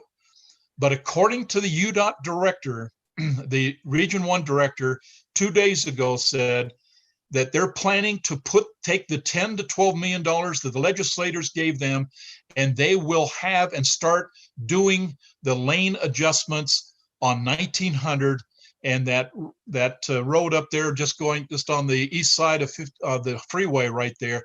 They will start that in 2022. Let me repeat that, 2022. If they hold to this plan, then they've got to look at acquiring businesses, properties to do that. I'm just going to give you, just telling you what I know at this moment. So when we start factoring in what we got to do to help mitigate this, bottom line is going to be is this part of this may come on us within the next 2 years. Just be ready for it. Next chart. I want to shift just a little bit and talk about affordable housing. This is important to the council in large part because of lots of reasons. Affordable housing is, and I think I can speak, is a big issue in Utah. Latest report indicated the state is 41,000 homes short of need. Less available homes, rental unit drives higher cost. If you've not seen anything or heard anything from people, you've got to be talking. It's costing a lot to buy homes. it's costing a lot to rent. It is a reality we found ourselves in large part because of supply and demand. To rent a 2-bedroom apartment in Utah, the family individual needs a full-time $19.83 per hour income. Utah also has more young adults than the national average. Should not be as unexpected. The state has one of the highest birth rates in the nation. And so I gave you some ideas about the youngs. I wanted you to make sure you understand where the numbers come from in terms of the 41,000. And according to the National Low Income Housing Coalition, we are number 24 of all the states in terms of dealing with housing wages for 2-bedroom apartments. Next chart. According to that same reading, which is important you know this, that reading says in Weber County, based on these numbers, Weber County, the estimated hourly mean renter wage is $11.65. It's not enough to afford a 2-bedroom apartment. The average renter needs at least 2 incomes, whether the spouses, in fact, both work or the person has to carry another job to get a 2-bedroom apartment in Weber County. They've got to do that. And I've given you some numbers there. This is not my numbers. I didn't make this up. This is what the national information is telling about Weber County. Now let's dip into Roy. Next chart. This, and this gets a little complicated. And if you want more details, I'll bring the experts into a council meeting to talk this. But a couple of things I want you to make sure you walk away from. There appears to be no affordable housing vacancies in Roy. In fact, probably more important as fact is, not all affordable housing is available to incomes levels that is needed because higher wage earners occupy that housing. So when they're looking for a vacancy that may have been targeted for affordable housing within our city, and we have areas within the city where it's targeted that, there is more than likely people living in those apartments in those places, and they're there making more money than what the person could have been. But the bottom line is that they are there and they are not treating the vacancy to carry more people. So you can see now the data here is 2013 to 2017. I am concerned about a couple of things. When you deal with the extreme low income, and these are people that are basically about 30% of the area median income, household income, and I give you the numbers there, 30% of that, there is nothing out there. We are so short on affordable housing in Roy, it is off the charts, and there's just no place for them. Here's the takeaway. What can the city do to help make affordable housing available? And if you've not heard anything over the last couple of years, I'm here to tell you, the legislators is pushing the cities and counties to do just that. Fix this problem. And I'm going to talk about that here a little bit more. Next chart. Senate Bill 34 in 2019 basically directed the cities that we would in fact address moderate income housing, and we would do something in the municipalities and counties. We need to put a moderate income housing plan together, and we need to project what we're going to do. It gave us 23 strategies. I've taken the chart out of this. I didn't want to compound this briefing, but if you want to see what the A through W chart that talks about, we had to pick 3 of those, and we did, and I'll talk about that here in a second. And then if we have what they call a fixed guide public transit station, which we do, then we had to pick G or H in that same 23 list and implement those. And that's what Senate Bill 34 said. And it says this: we either pick G, which says encourages high density or moderate income in residential development near the transit station down there at the front runner station, or we eliminate or reduce parking requirements for the residential developments in that area. Senate Bill 50, this happened this last session. It specifically reinforced what they said in Senate Bill 34. And then said we have to establish a half-a-mile radius around that train station and talk about development. Now, these are realities. These are laws that are passed. Roy City is obligated to do this. If we fail to comply with Senate Bill 34, then I'm telling you, the state of Utah can simply not put funds to widen 5600. They can withdraw any state funds to basically do the 5600 widening and create a traffic nightmare for us. We are obligated under state law to do this. Next chart. Now, council, 3 of you council member were on the council when you basically approved, or the council approved this particular resolution. And I'm going to read it out to you so you kind of understand why the city has got it moving the direction it did and why we are. This is what that resolution said, and it's on the file, and I give you the city council front page that points this out. We pledge support that we commit to ensure affordable housing is attainable in all Utah residents, to all Utah residents. Then we said this: we would provide housing opportunities for all incomes and life stages. We said we would look at potential impacts that would negatively impact housing affordability. We said we would allow significant housing opportunities near employment centers, public transportations. We said we would support an increased public and government awareness and understanding of housing affordability. And we said we would align our housing, infrastructure, and economic development efforts to help promote this issue about affordable housing. Council, you told us and approved this, and the city stepped up and made it happen. Hence the reason why you're now seeing some evidence in this particular document that we just had Steve brief. Next chart. And this one's really important. The 3 council members were also on the council when we put in Roy City's general plan, the requirement for Senate Bill 34. And this is what we said. The policy that's in the general plan today to be compliant with state law says utilize moderate income housing set aside from the Community Reinvestment Agency. Let me make a point there. The council has approved, and so did the RDA board approve, 2 CRAs in our downtown business district. That's what we said we were going to do in our amendment, and that's exactly what we did to help in terms of develop moderate income housing. And then we said this. We said in our general plan, which was approved by the council, we would allow higher density or moderate income residential developments in commercial and mixed use zones, commercial centers, or employment centers. We also encourage high density and moderate income residential development near transit investment corridors down at the front runner station. And we would eliminate and reduce parking requirements, and we would implement zoning incentives for low and moderate income units to new development. That's what our general plan said we would do. And with that plan, we'd be compliant with state law, Senate Bill 34. Next chart. Okay, I'm almost done. Next chart. Now, the proposed Title 10, Chapter 13, and this is your mayor's position. So I'm just going to give you my perspective. I'm not asking you to basically believe me. I think it's your responsibility to figure out exactly what you believe it's doing. But here's what I basically believe is what's happened in this particular proposal. It breaks down the area into 3 districts, the Core A, Core B, and General. Let me be honest with you. Core A, Core B, and General need, if we approve this, you need to give it some names. I don't know what Core A B, I don't know what Core B means, I don't know what General means, but if you want to call it a name or the council want to give it some identity, why not?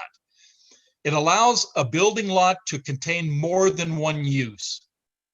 So you can put residential, commercial, office, service, and parking structures in the same zone. That's what it's done. It is defined then transition setbacks from the single family homes. Is identified 6 building types, and the maximum overall height as it was defined by Steve is at 80 feet instead of 60 feet. It's only 20 feet higher. That's it. It suggests, and let me make this clear, it suggests an aerospace building design theme, but does not demand it. It encourages, but it doesn't say shall. It says should. It also identifies some open spaces, gives you 5 different configurations of green space. It looks at landscapes and provides then 2 site landscapes and screening options. By the way, one of those landscapes is word for word out of the current ordinance in Roy City. And if they choose that one, it's compliant with what's already written, and it gives them another option. and it outlines some parking requirements, okay?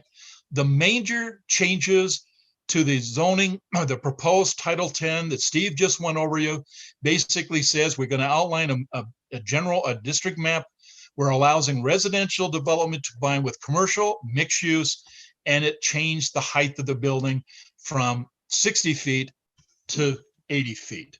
That's it. Chart. Now, this one may be interesting. Things to consider. Allowing residential developments to combine with commercial mixed use. Roy City is one of a few large population cities left in Weber Davis County that does not have a mixed use ordinance. Look at the chart. I have gone to individual cities' planning documents, general plans, and the interesting one is what I found in Clinton. I beg you to go in and look at what a performance standard zone they've established in Clinton and tell me if they are not putting commercial and residential within the same zone. That's what they're calling a performance standard zone. Council, with the exception of Roy, Kaysville, and North Ogden, all the other major cities in the two counties have a mixed use development ordinance to give the property owner a right to choose. This is not a mandate. It is simply an opportunity for them to choose. The height of the buildings was absolutely clear, made by Steve. It goes from basically from 60 feet to 80, and only in that particular area. The downtown core B did not change.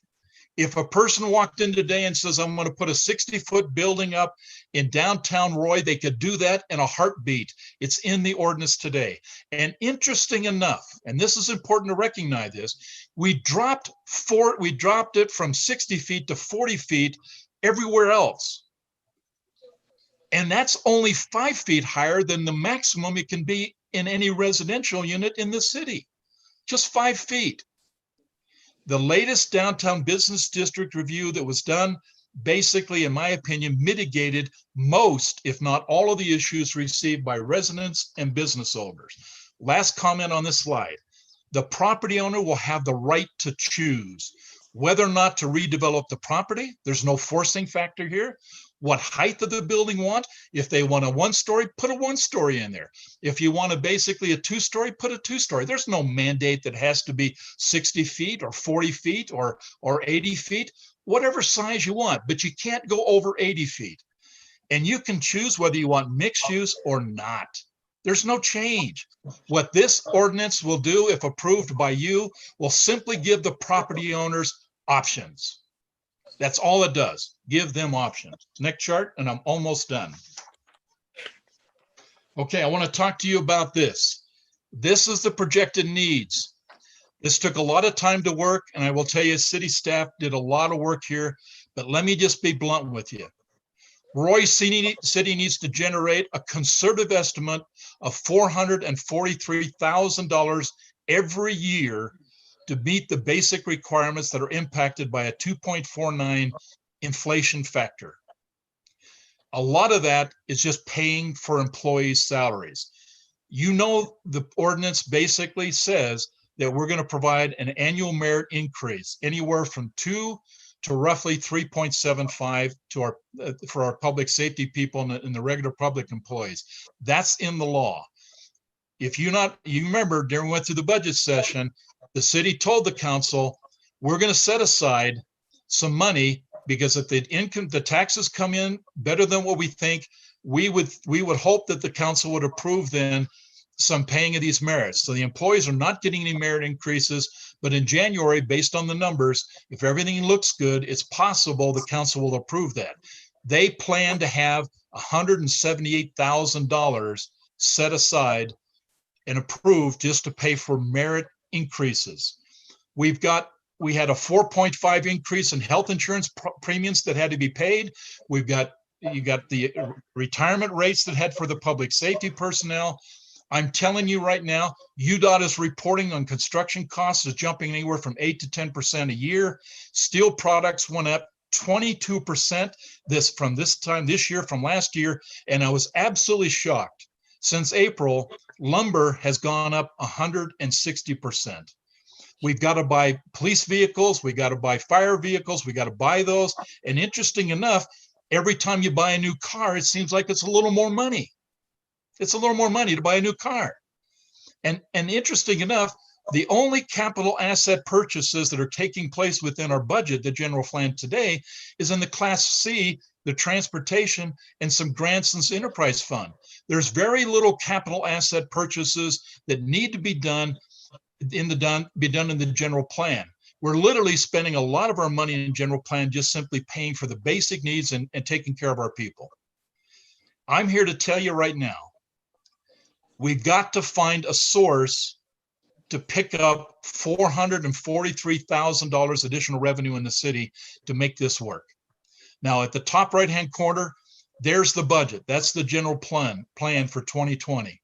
And by the way, I should indicate to you, and Matt can confirm that 17 million general plan was reduced almost $1.5 million because this COVID-19 was an impact. It should be closer to 19 million, which would adjust all the numbers I just shared with you. The single biggest money that comes out of the general fund takes care of employees. I've given you a chart that shows the U.S. inflation rate. U.S. inflation rate is 1.3. Utah is part of the Western region, is at 2.1. When the numbers come in based on hard facts from the staff, a 2.4% in the city is not unusual compared to what a 2.1 dealing with all Western United States. Last comment on this slide, and then I'll be moving on. I want to show you a building on the left bottom side that basically exists in Ogden. That building in Ogden sits on 2 acres.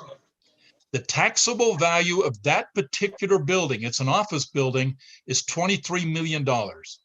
The county gets $338,000 every year for that one building, 6-story building sitting down there. If you took the amount of money, the tax revenue to the county for that one building, what it would take to equal that in terms of residential units, estimated numbers would be is you need to have 237 residential units sitting on 79 acres if the houses were built on 1/3-acre lots, or 59 acres if they were built on 1/4-acre lots. Council, by simply using the redevelopment opportunities that we can try to move towards on a small piece of property in Roy, we can generate some sizable property tax benefits. Next chart.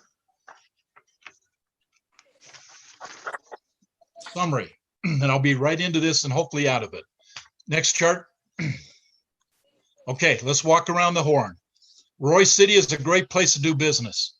Great location, great demographics, great traffic counts. We are knocking the park out on traffic counts. We got a great low tax property tax rate.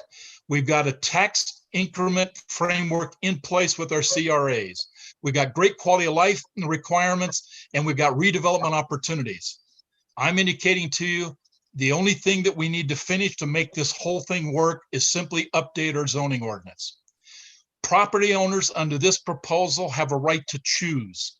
They can stay as they are, not to do anything, stay what they do, no changes. They can say, I don't want a 6-story building, I only want a 1-story building.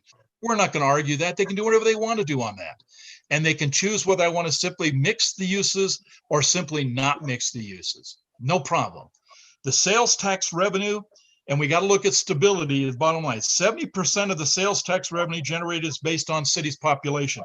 That is by far the biggest single driver of revenue into the city. 30% is based on the point of sale. You can look at the numbers, you can ask the questions, but that's the facts. Revenue must keep pace with the inflation. Council, it is the council's responsibility to generate revenue to the city. It's the city manager's responsibility to spend that money based on what you approve. but the city manager nor the mayor has the authority to raise taxes, to do any of that. The only group that has that authority to do anything to raise the kind of revenue we need to maintain the pace with the inflation factor is the city council. They're the only ones. UDOT is going to widen 56. It's going to happen.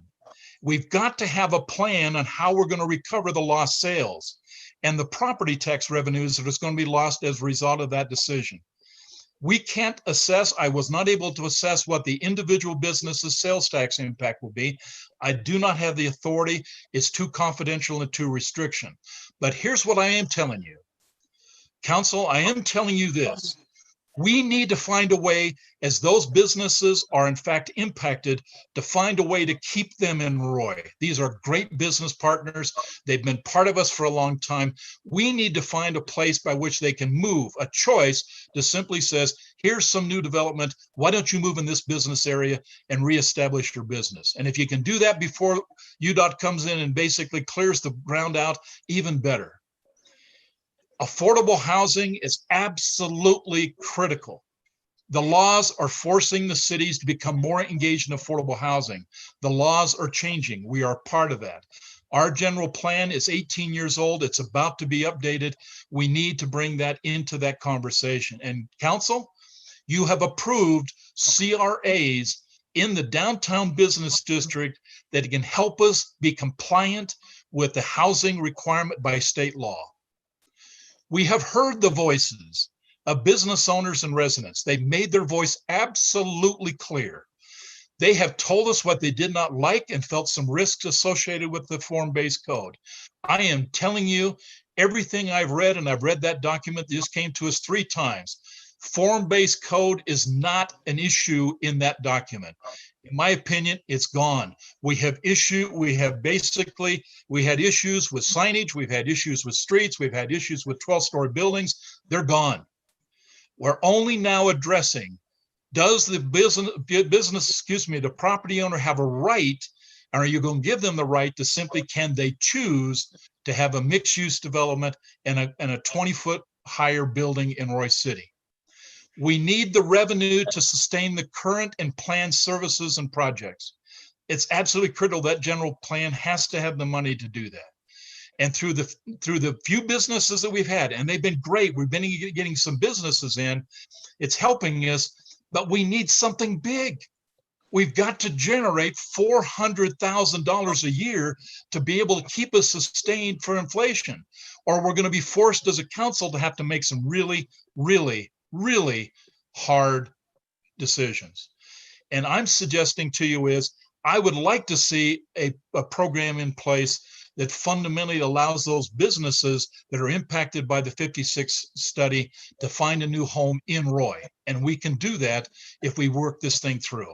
And last but not least, and then I'll drop into my last slide, the city has a right to choose who gets incentives and who doesn't.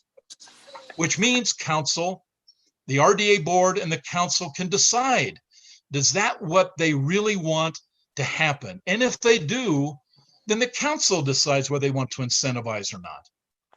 It's not a given. You have that authority. Last chart, and then I'm done. We'll hopefully entertain some questions. Council, staff needs to know, what do you want to do? What's next? Do you want first a public meeting? I've talked to a bunch of you before and you says we need this. If so, we need a date and time to hold a public open house or a special city council meeting. You do not have a city council meeting on the 3rd of November because it's an election. So we could consider sometime during that week. Staff will work in getting a location identified and information out to the public on a meeting location, date, and time. Council needs to determine how we're going to interact with the public under the Open Meetings Act. Will this be a formal city council meeting or a gathering to share information?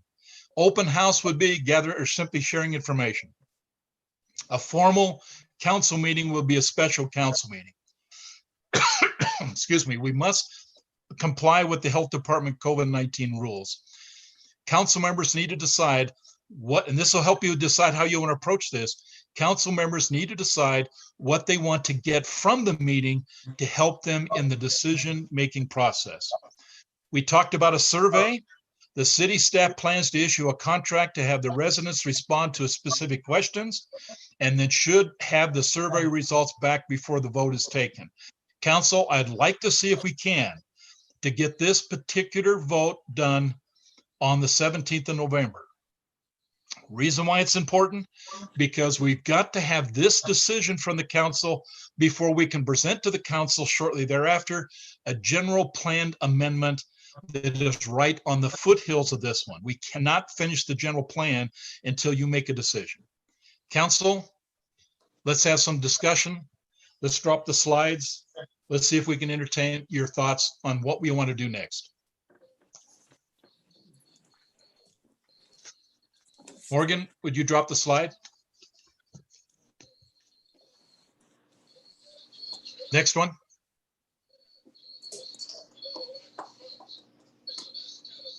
Okay. Now to your question, Diane, I need to get the information because I pulled these numbers directly out of the tax commission. I spotted the same thing. So I owe you and the council an understanding of why is there different numbers at that location. And I'm not sure if I understand that clearly. So let me do my research on that. I owe that to you because I had the same concern, Diane. That is an issue that we need to find an answer to. Council, thoughts?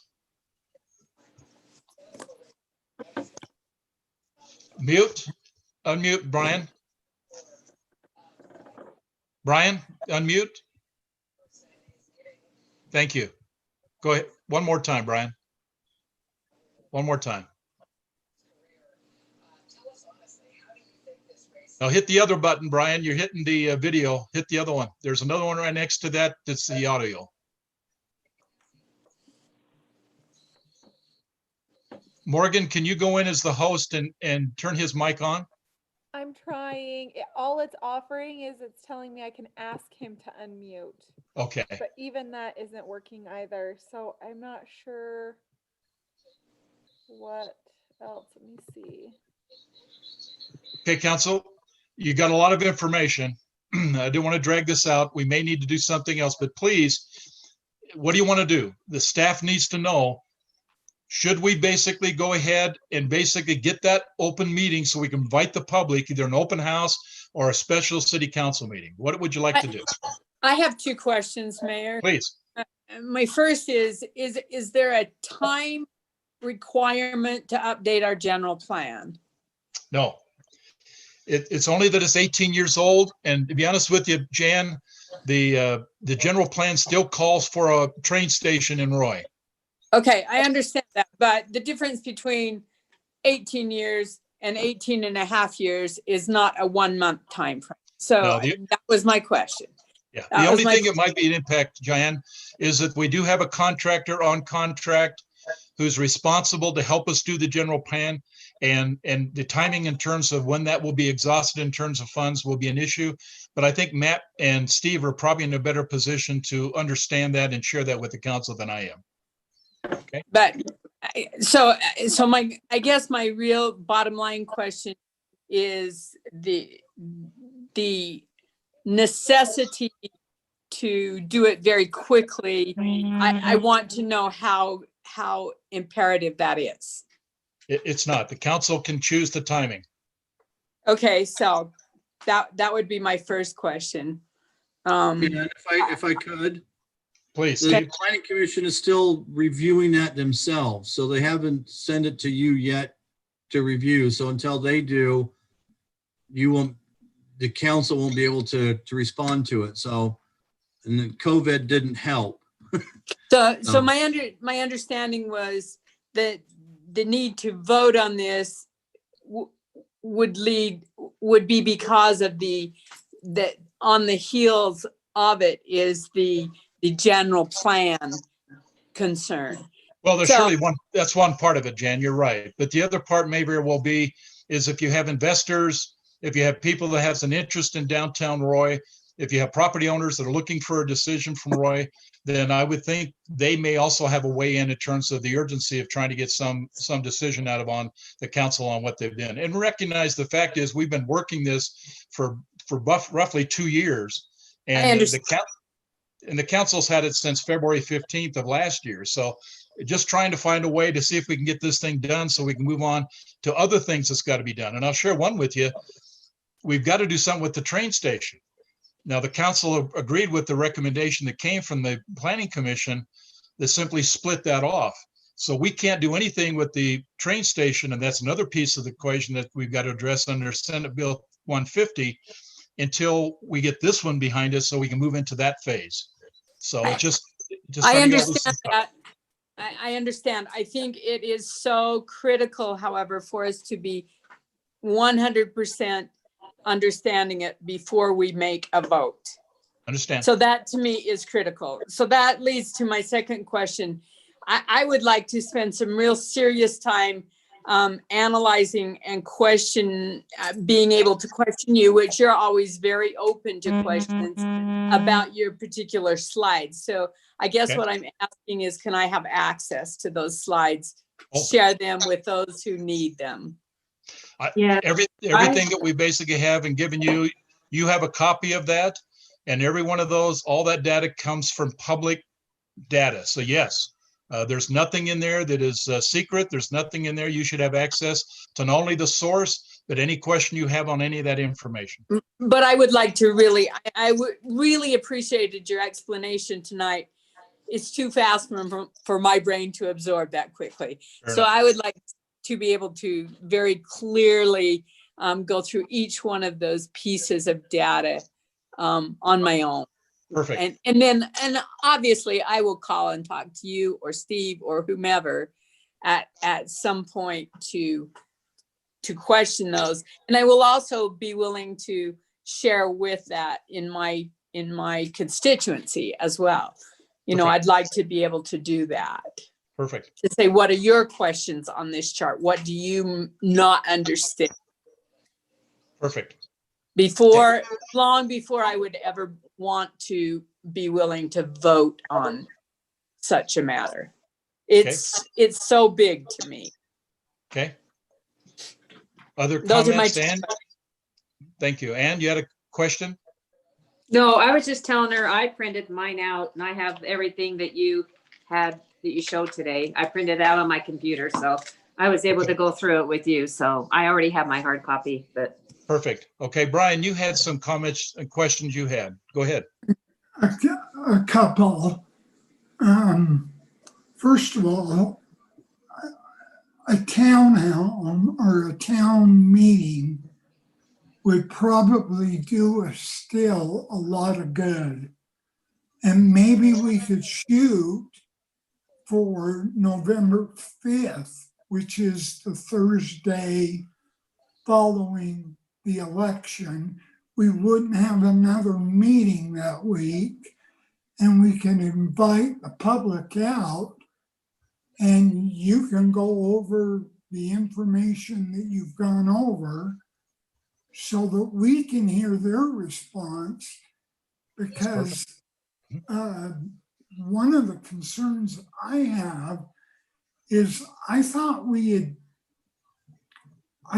had pretty much moved away from the 80-foot building.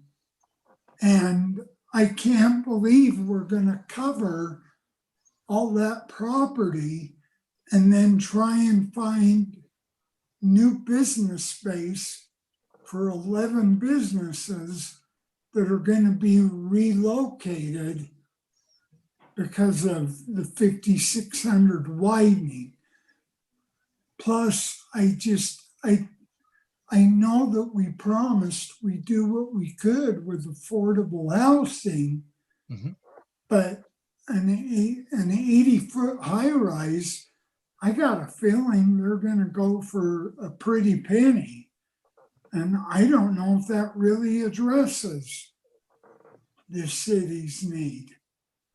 Well, and a good question, Brian. First thing, the original plan that the council looked at the beginning was 12 stories. So you're probably looking pretty close to 120 feet, even higher than that, depending on how the floors are. And so at 120 feet at a 12-story, I kind of got the sense from the input we got from the residents as well as the council, 12-story buildings just didn't seem to fit in Roy City.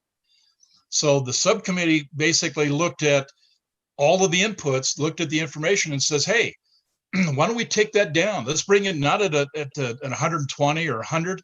Let's set that at 80 feet, which is only 20 feet higher than what's already authorized. A person today could walk into any one of those businesses, those property owners could walk in and says, I want to build a 60-foot building, and they'd be perfectly legally can do that.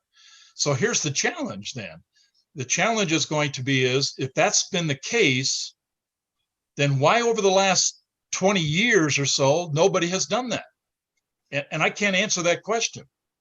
But what I can answer the question is, where there is some types of development that's taking place and where there seems to be growth taking place, it seems to be the missing link is the fact mixed use.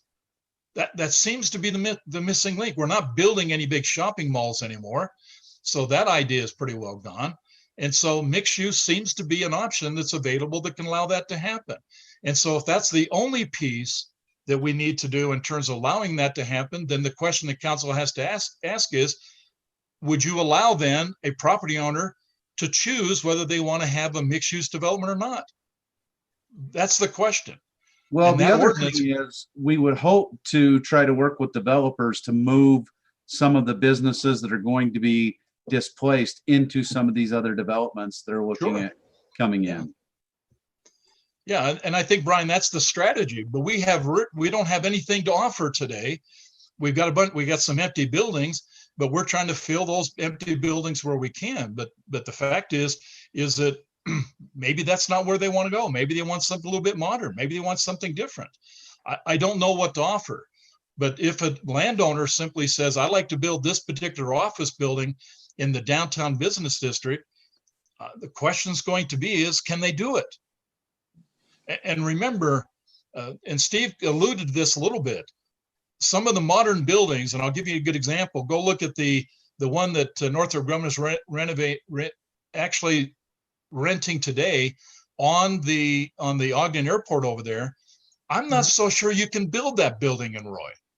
I don't know if you can put them glass particular frontage with all that metal and stuff in Roy. I don't know if the current standards authorize that. So there may be some modernization issues that need to happen to the code in order for a business even to want to do that, or go somewhere else. And if they can find what they're looking for in Riverdale, and I'm indicating to you, talking with property owners who are trying to sell property in Roy, they've had a lot of people simply says they'd rather find a business location in Riverdale. And we could talk about reasons why. We just have to change the dynamics of this if we expect to move this thing forward. Okay, obviously, here's the question you need to ask, Council.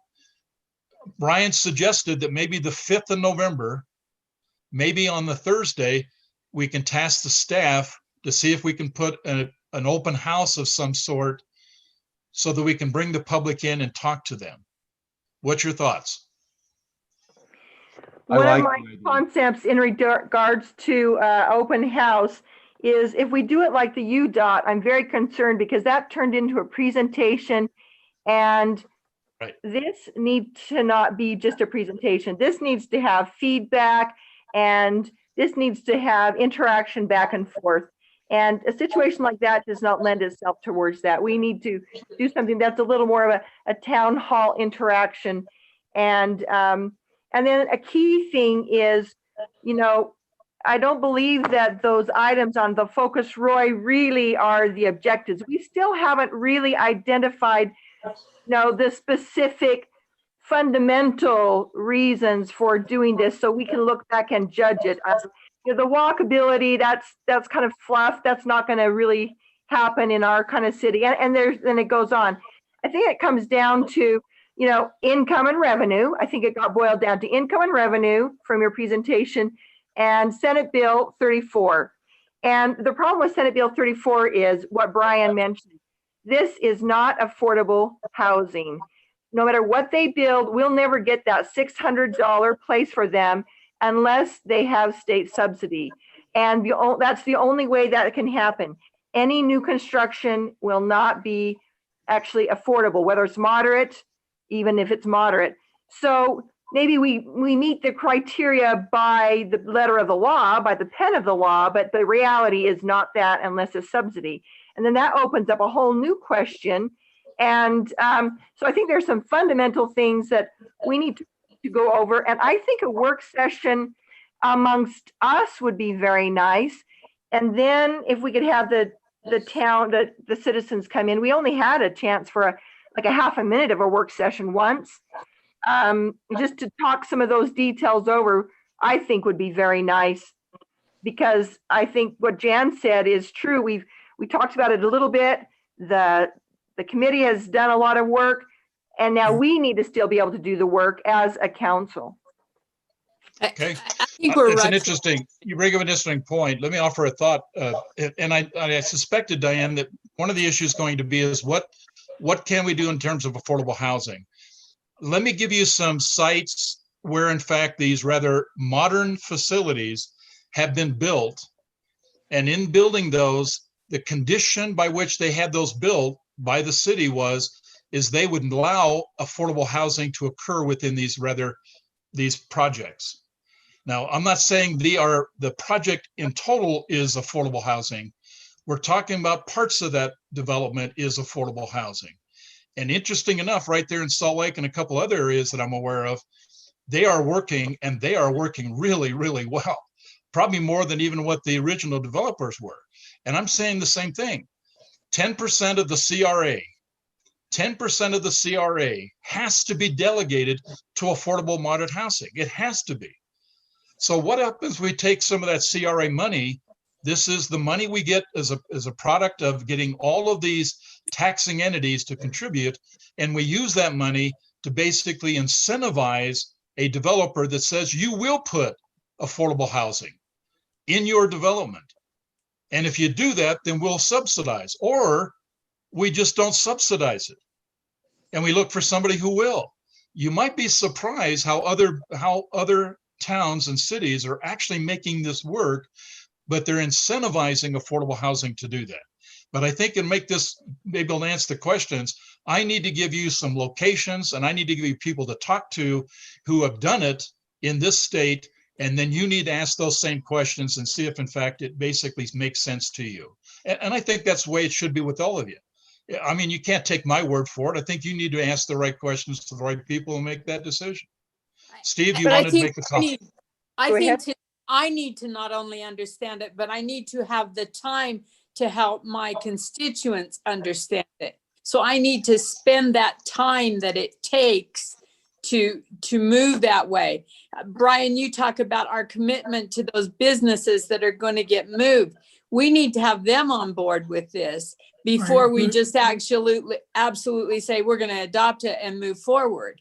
I want, if I've got Wendy's that's got to move and there's a piece of property available, and I can put a huge development on there versus a single man Wendy's, who can outbid whom on property, we know. And so we've got to be careful to at least have them be part of the conversation and feel that they've been included in that conversation in a very solid manner before we just start moving forward. Okay, well, and Jen, you bring some interesting points to the table. I just want to make sure how much engagement you want in terms of what businesses come to city and what businesses don't. Are you basically going to be the economical development director who's going to basically facilitate that? Or are you going to establish the policies in terms of how this will be managed? I'm asking you how much engagement you want to get involved, because you're talking 15 businesses. And if you're saying all those businesses need to be part of the choir, I don't disagree their input's going to be, but all you're doing is creating a policy by which the property owner can decide. I don't want to basically go up there and take away from the property owner the right to make a decision or not do what's in the best interest to Roy City. And that could be an issue when it deals with in terms of whether this is a policy issue or whether or not you're going to do Matt's job. And Matt's going to be the economical director, and he's going to have to go out there and make these things happen. So I'm asking you to balance that. And if it takes time so you understand it perfectly, if it isn't going to happen in November, maybe it won't happen to December. And if it doesn't happen to December, maybe it won't happen until February. But at some point in time, hopefully before we get into the next election, we've got to have this decision made so we can get all the other things that are hinged on this decision done. And if the council's decision is it ain't going to happen, that's your decision. Then I will say to you is, then we have to pick up the pieces. We have to figure out what the impact of that decision will be. And then we have to figure out what we're going to do with it. But we can't sit on this fence. What I'm concerned of is this, and Steve, help me with this one because you know this. Anytime a city basically starts down this path and starts talking about changing ordinances in a particular area, they may not allow any development, will not entertain any development to take place within that particular jurisdiction because this particular ordinance or process is basically in review. Now, our statute gets a limit to that. I think, Steve, the statute says it's a 6 months. We're way beyond 6 months now.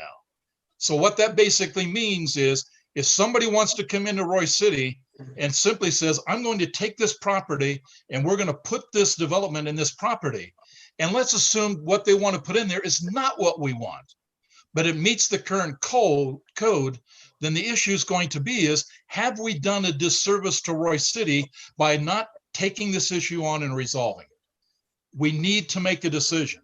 But Steve, is the 6 months over? Yes. Ended in August, if I remember right.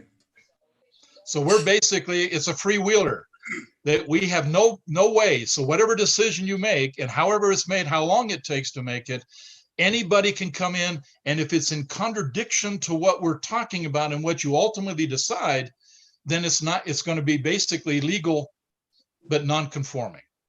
And So that's- Mayor, that's- Give me an How many- example of what would be, what we would not want to have happen. Mayor, Well, give me let me give you an example. I can't give you specifics, but if they wanted to basically come in today, and Steve, you know what the codes say in certain areas within the city, and I'm talking a more general code. If they wanted to come in and says, I want to put storage units in the city, can they put them in some parts of the city currently today? In the light manufacturing and manufacturing zone. How tall will those storage units be? 60 feet. So we're going to talk a 6-story storage unit, and you don't have to go too far, drive down to Sunset and take a look at what that is. And if you want to know where the light manufacturing places are in Roy, I you know can where look at they the are. chart. Yeah. Okay, And I but said- have they done that in the last 20, 30 years, Steve? Can I just ask Steve that? Because it's been zoned that way during that time. Is that correct? Well, you also got to remember in the regional commercial zone, which is our downtown, storage units were allowed. And then 10 years ago or so, they were removed out of the ordinance, but we still have 3 or 4 storage units in your downtown commercial district.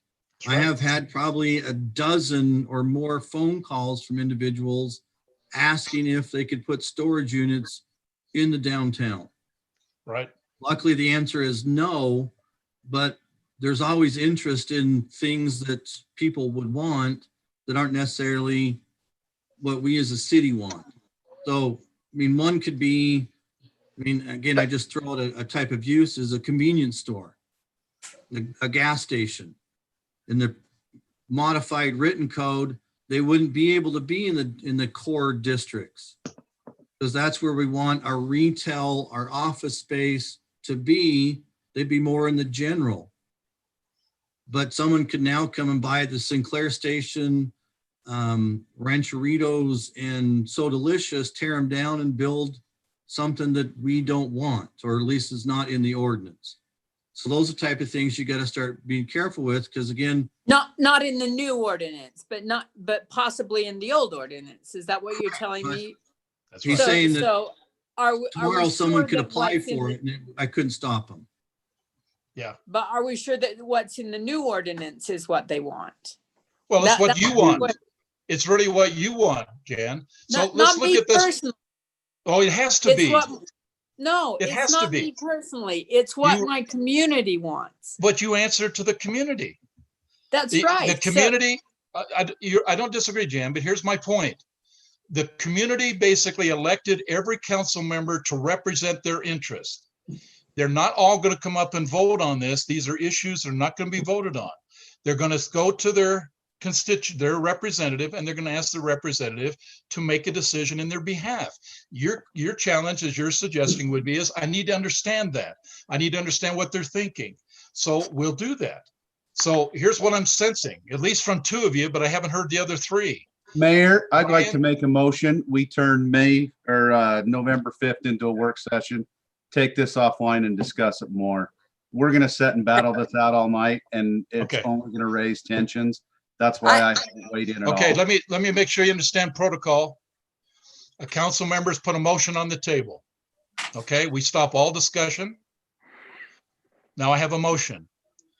The motion has been presented to establish a work session on the 5th of November. Do I have a second? Okay.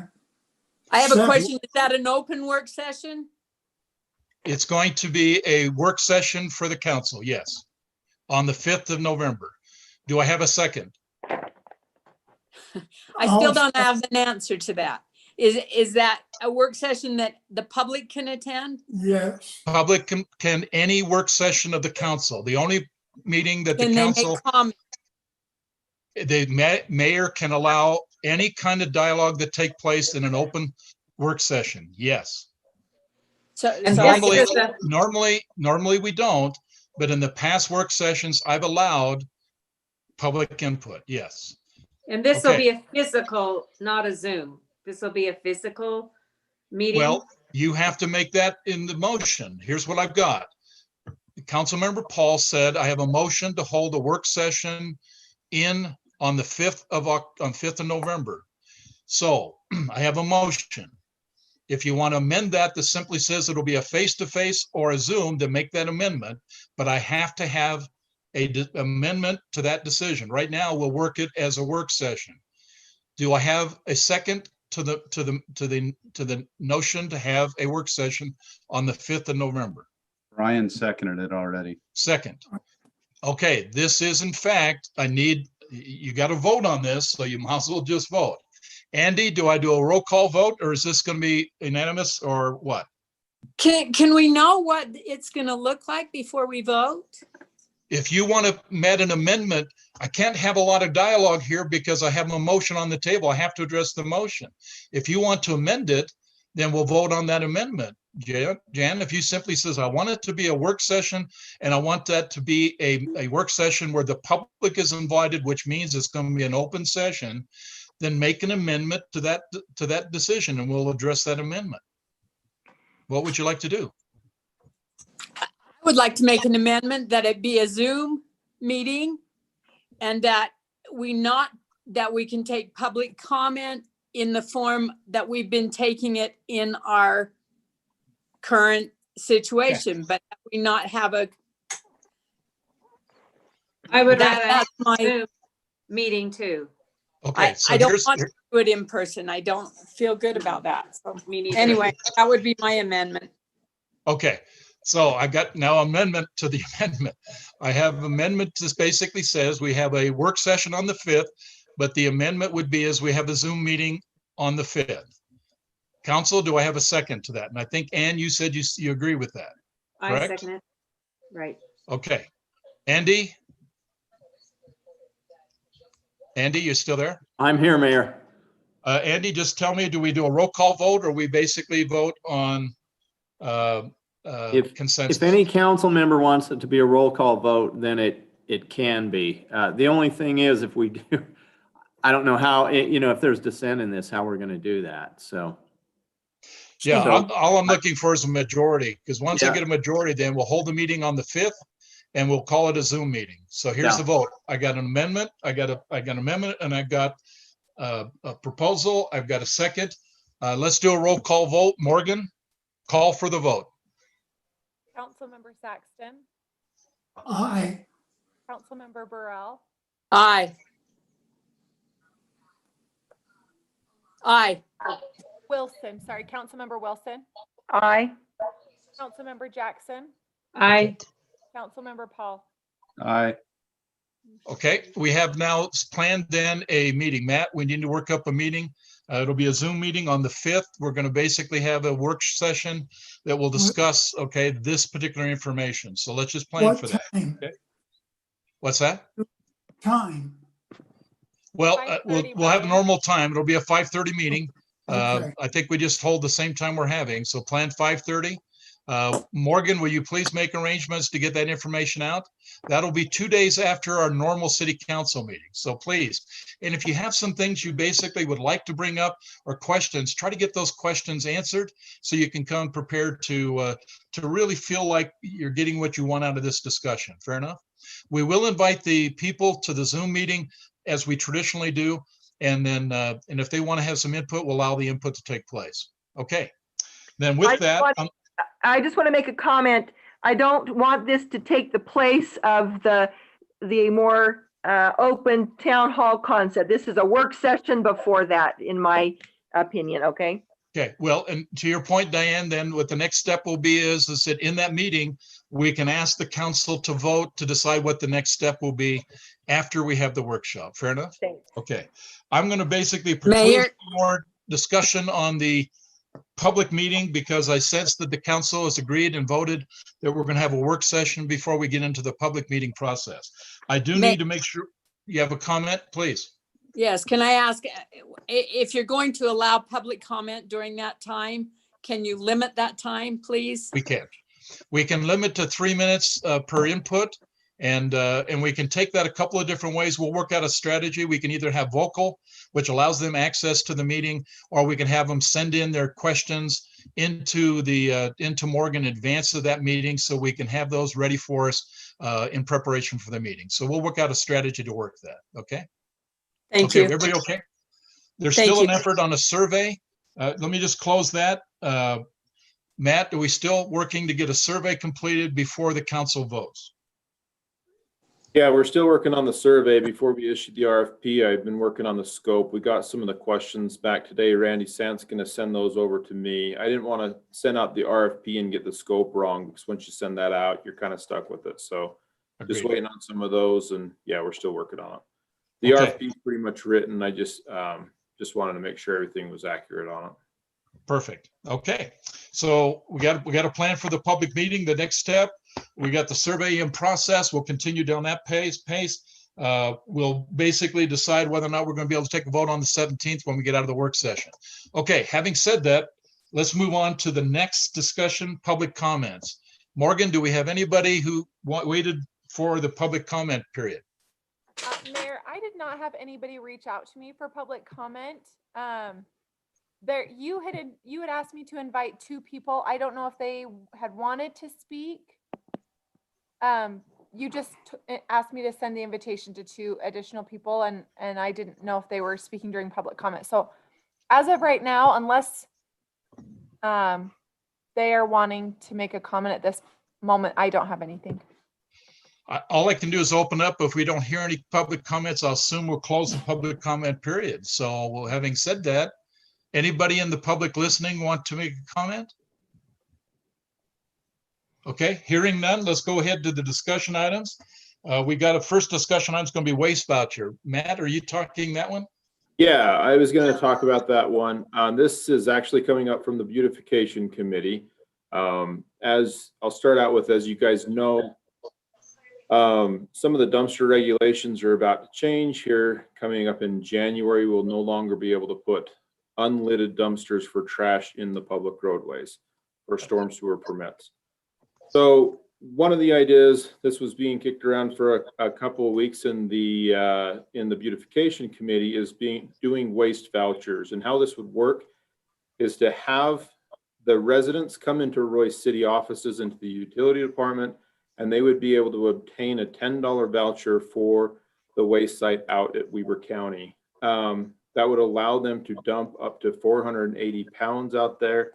We could also use this for code enforcement purposes. Like if we give somebody a citation, we could also issue their voucher at that time. Or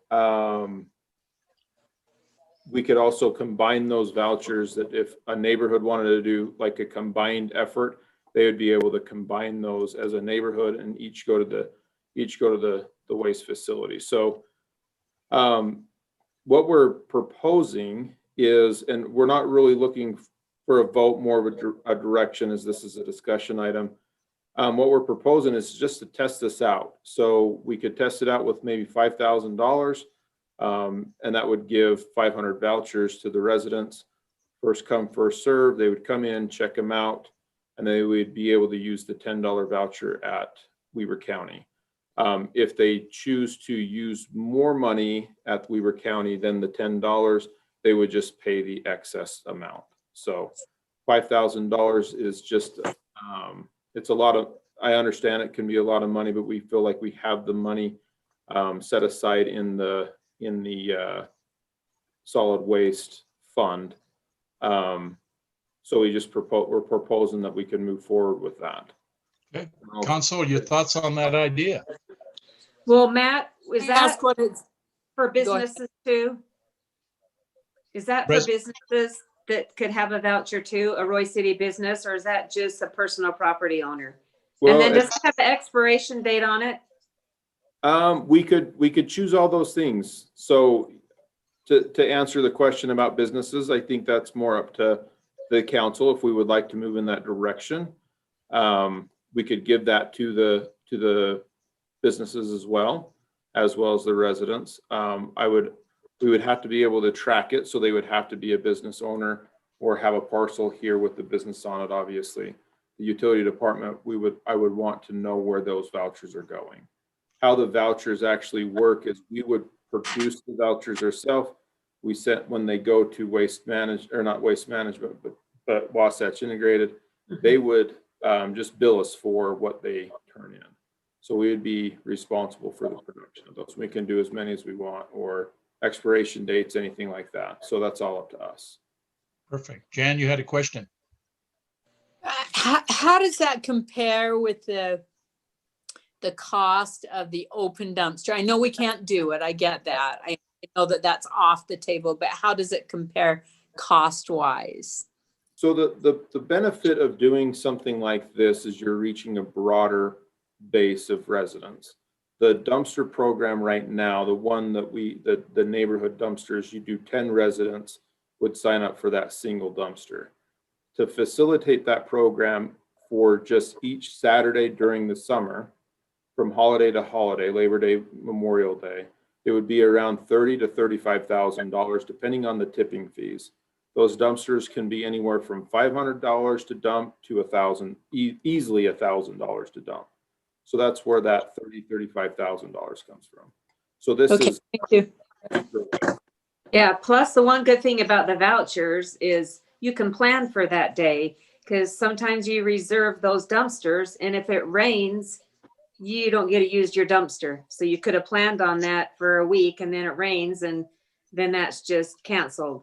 So when we talked about the vouchers, we just thought it'd be great for like neighborhoods to get together, and maybe, somebody has a big dump trailer or something, they could all put their vouchers together, and, or, because a lot of people don't have trucks. And anyway, we just thought it'd be a good thing to just try out at least one time and see how the citizens responded to it. Because I know they have the spring and the fall dump, but people take advantage of that also. And so we just felt this, Glenda Moore, this is kind of her thing she came up with. And we just thought it'd be something good to try, since it was cheaper than the $30,000 for the big dumpsters. Okay. To kind of add to what Councilmember Jackson's stating about when we do the cleanup down at Public Works, you typically see the same people over and over again. So you're not hitting the vast majority of residents. It's more the minority of people that come there. So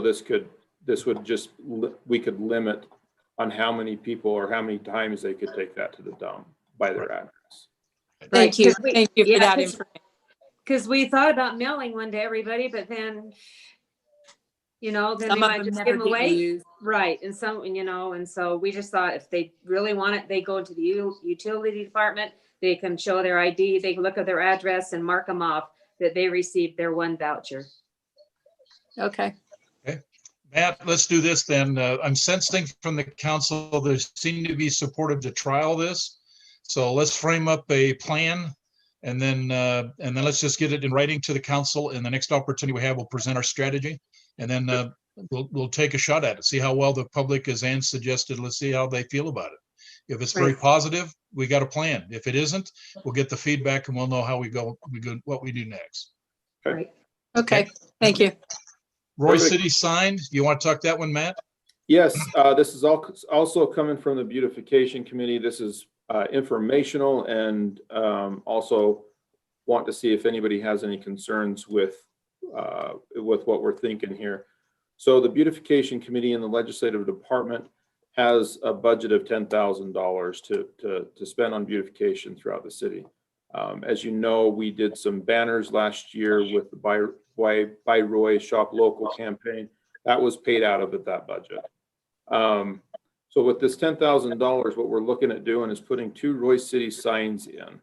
One at along 1900 West, one on the north side, one at the south side.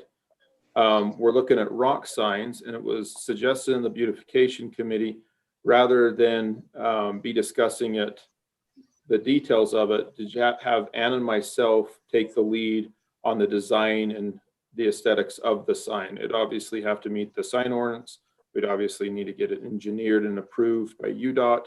But a lot of those things, really what we're looking at is just the Roy City symbol or something like that. But just to put sign at the entrance, you see them throughout the city in front of Harmon's, off of 1900 West, off of Riverdale Road. We're just looking to further that. So really, if anybody has any concerns with that, just let Ann or I know, or if you have any suggestions on what you want to have in that sign, you can also let us know as well. Where we were gonna put we were gonna put a sign kind of down by Sacco's on 1900, a 4x8 rock. It's beautiful sandstone color. And then they're coming up with a design right now with maybe part of the Roy City logo with the mountains and then welcome to Roy City. We're not putting established because we don't know for sure. There's different dates when it was established. So just welcome to Roy City. And then one kind of just a little bit south of Hanson Farm. So just a little bit south of the Hanson Farm, just a little bit south of their fruit stand right there. And so those Matt's, talked with UDOT and getting it worked out, and the sign people will put the foundation in, put the rock in, and then if ever for some reason it has to be moved, then we'll move it. But as far as now, Matt has said that it's a good spot that we should be able to put it there, and it'll be 4 foot by 8 foot. I can talk this individually, but I would hope that it would be compatible with the other signs, just so we look consistent. Agreed. That makes sense. Not necessarily exactly the same, but compatible at least. Yeah. Okay, that's some directions for you, Matt. And if you'll work those and come up with a design, if you choose to want to share it with council, great. Otherwise, take the lead and let's see if we can make that work. Yeah, we'll definitely be open and sharing the information. Right. Perfect. And out the proofs and everything like that. Okay, YCC donation. Let me talk about that, Matt. You'll need to follow up. Councils for the last few years have been providing to this organization a donation to help. I sent you the latest information. We got some good information from Chief Marino. I also send you some information from the director of the YCC. The question, and we've left this up, Matt, have I talked about this? Previous city managers have talked about it.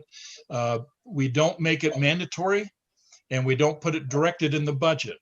There is the legislative funds that are set aside, and it's up to the council to decide whether or not they want to make a donation to this particular organization.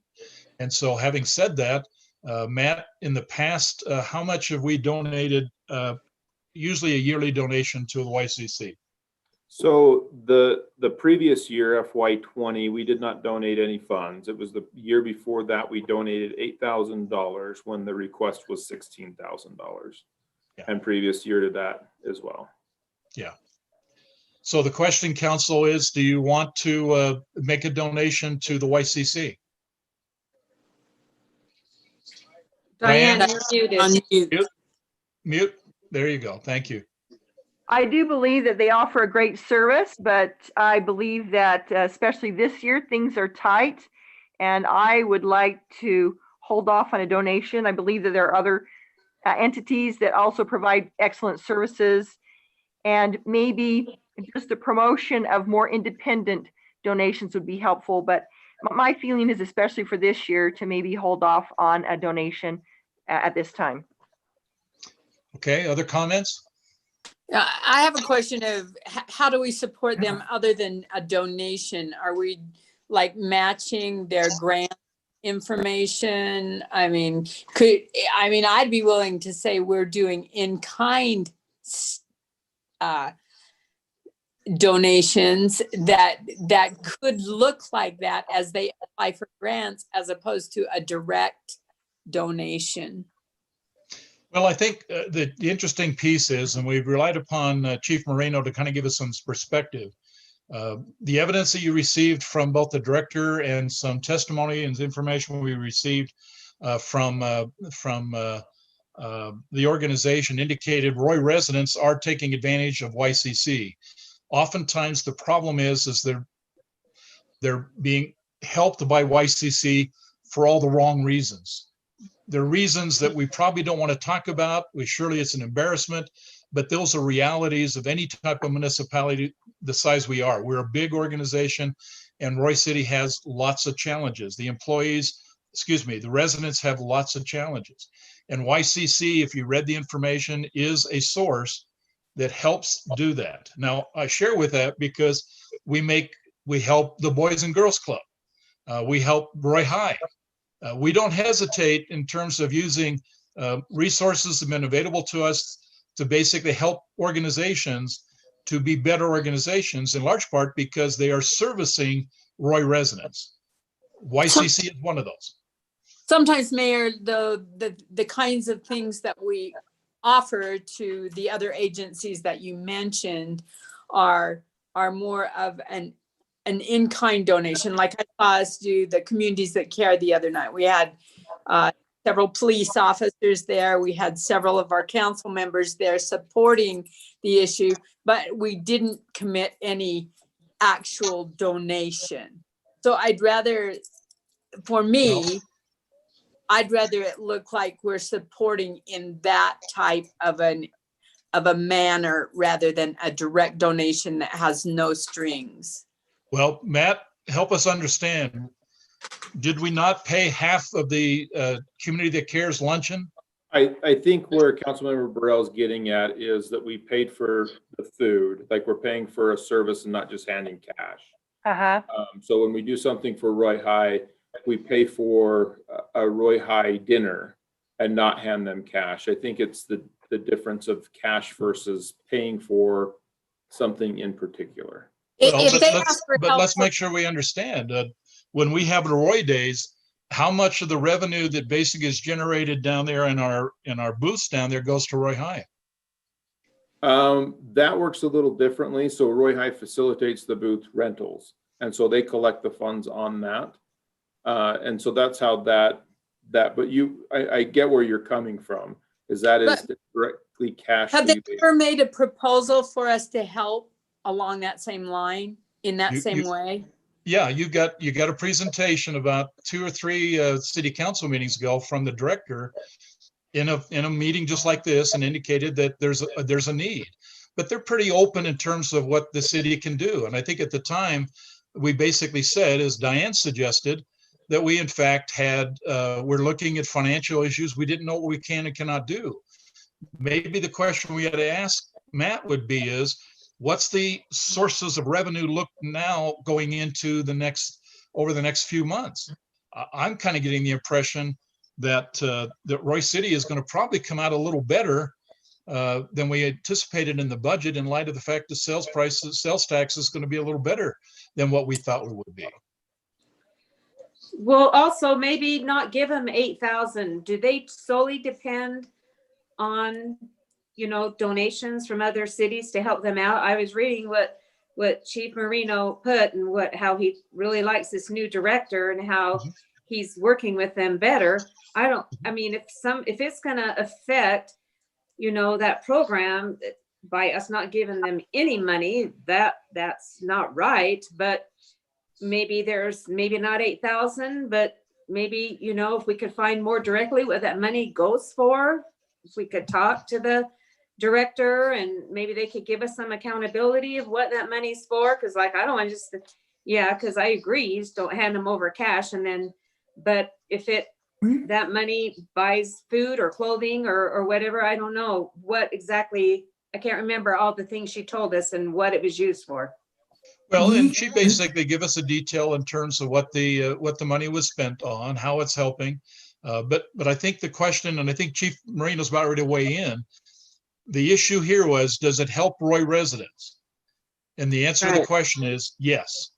And so it's not like generating, to a charity or something, a nonprofit organization.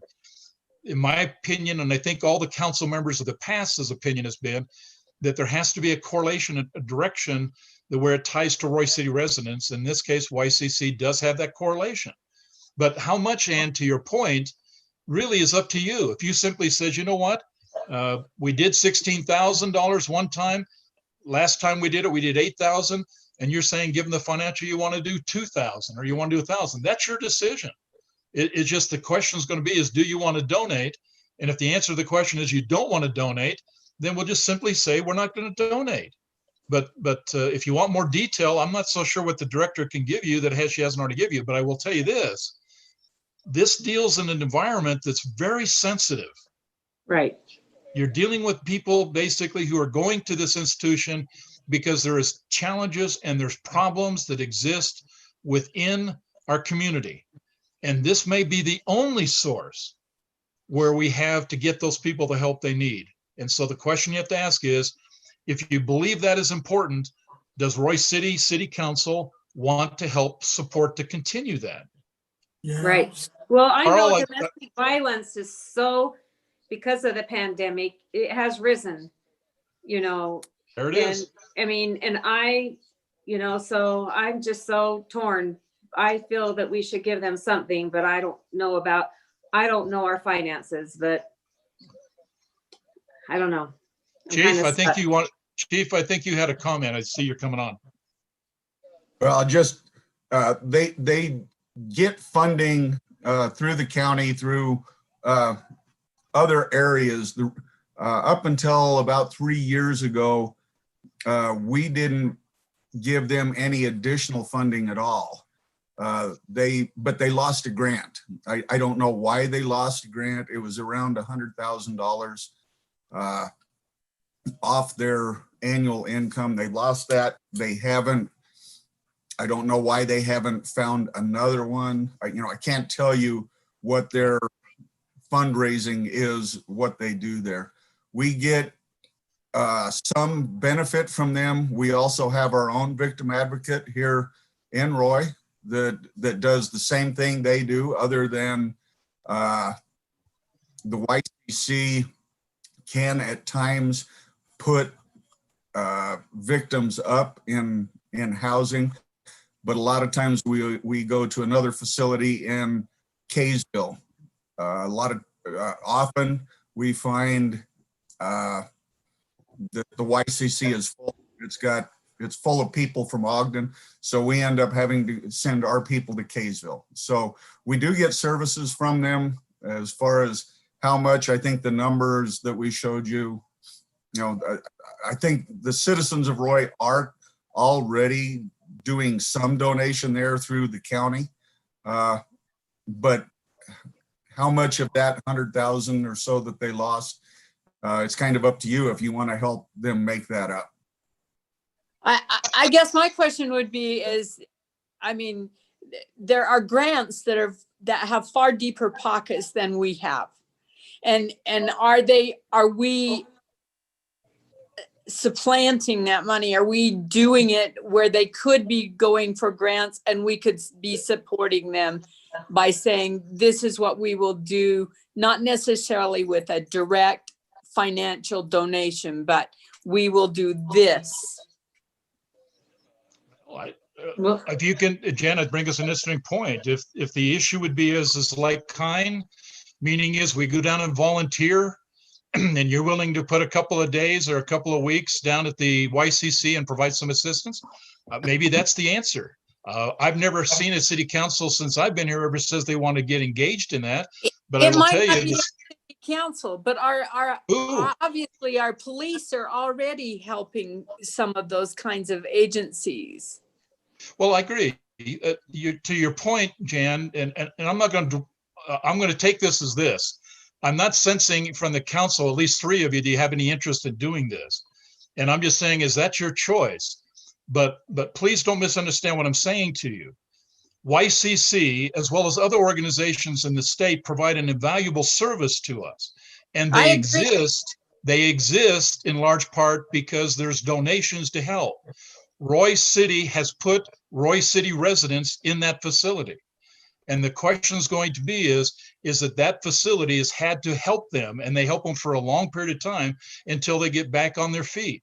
Now, if the answer to the question is we let a grant coming from the state of Utah to cover that, or maybe they're tied to the United Way and they help that, then that's just how it is.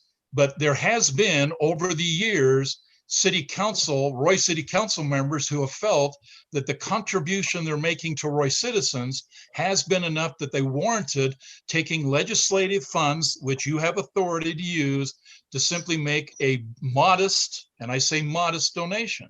If your issue is, I don't want to do that anymore, then just simply say that. I mean, I'm the big guy. Well, then let's don't beat around the bush. Let's simply says, do you want to have a donation or not?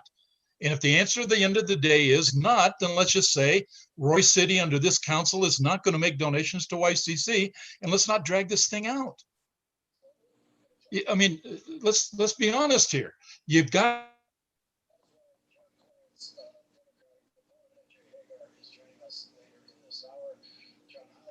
Uh-oh, I lost him. Your internet connection? I don't know. The mayor is froze. Well, if the mayor falls off, you're in charge, Jan. Maybe, Oh, he's oh, back. here he's back. I thought He's maybe back. the temperature dropped. We lost you. There you go. I just need to have you guys tell me what you want to do. If the answer to the question is Matt, it's got to have some direction. If the answer to this is going back to YCC director and says Roy City is not going to participate in this, then that's fine. I But- make a motion that we give them $8,000. Okay, I have a motion on the table. Do I have a I'll second? second that. I have a second. Okay. I Based make on that, I make an addendum. I want to do the motion that's ahead of time. I believe that instead of a cash, I'd like to make a motion that we as a city council do something in kind instead of a cash donation. And so I believe you have to vote on that motion before you can vote on the $8,000 one. I've got a second motion on here. Okay, so having said that, do you want a city council to do something in kind, which means provide some type of labor or go down there and do some assistance to equal $8,000? Not for $8,000.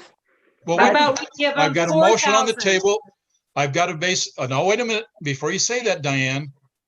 I have a motion from a council member that says 8. I've got a second to that. Your comment was in kind. Now the question is, the council is about to vote on 8,000, and what you want to do is you want to have a motion in kind. The $8,000 is on the table. Are you willing then to want to vote then to have council members to provide in kind some type of effort to help the YCC? Meaning is you have to go down there, you have to donate your time to the tune of $8,000. Not Yes for or no? 8,000. I'm going, so it's a no, because I want my motion to be at lesser amount. Then, I okay, believe- that's okay. That's a different motion, Diane. Let But me I vote, let me get a vote You have a on the on motion the that was table, Mayor. presented. You have to call a vote. I'm going to call a vote, Diane. You're changing the rules before I get a vote, and I need to get this vote. Here it is. Council, wasn't- I have a motion and I have a second. This is a roll call vote. Do you want to donate $8,000 to the YCC? Yes or no? Roll call vote. Morgan?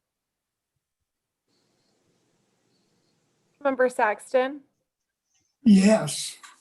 Councilmember Jackson, Yes. Councilmember Burrell, No, Councilmember Paul, Yes. Councilmember Wilson. No. Okay, it's 3-1. Okay, motion carries. Thank you. 3-2. Now let's Three- go to the crossing guards. Matt, are you or Carl going to talk this? It's actually Chief Marino. it was Is it three Chief? to Okay, two, Mayor. Okay. I'm sorry. Mayor, Brian, go ahead. it was 3-2. 3-2, I'm sorry. That's You're right, okay. 3-2. Yeah, good. Thank you for catching that. Chief, go ahead if you would. Well, Okay, thank you. The email that I sent you out, we put our covert traffic monitoring device down on 4800 angled west for the eastbound traffic. We put it just west of the intersection so that we could catch the number of cars coming through the area where there's access to Bridge Academy. What we found was that during school opening and closing times, there are approximately 1,900 cars per hour that are coming from the west. You can assume that, you know, a smaller number of that are going west in the morning, and you just kind of reverse the numbers in the afternoon. If you add the cars going north and south as well, we haven't monitored those, but if you just take the number of cars coming from the west and multiply that out, that means that you're averaging about 110 vehicles per minute.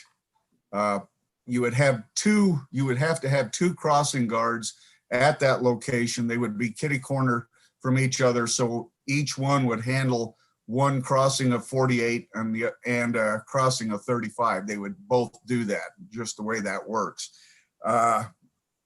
When you look at the traffic that's coming there, you would expect to see lower numbers as far as speeds at that location, because you have to figure that half the time cars are slowing down for the intersection or slowing down to make either a left or right turn.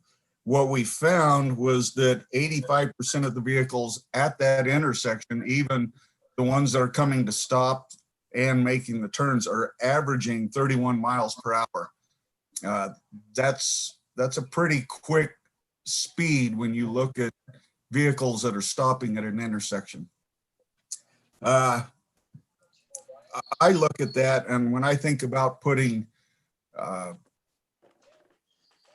crossing guards, civilian crossing guards down there to try and control that kind of a volume of traffic, and to me, the only thing I can say is that was a terrible place to put a school, an elementary school.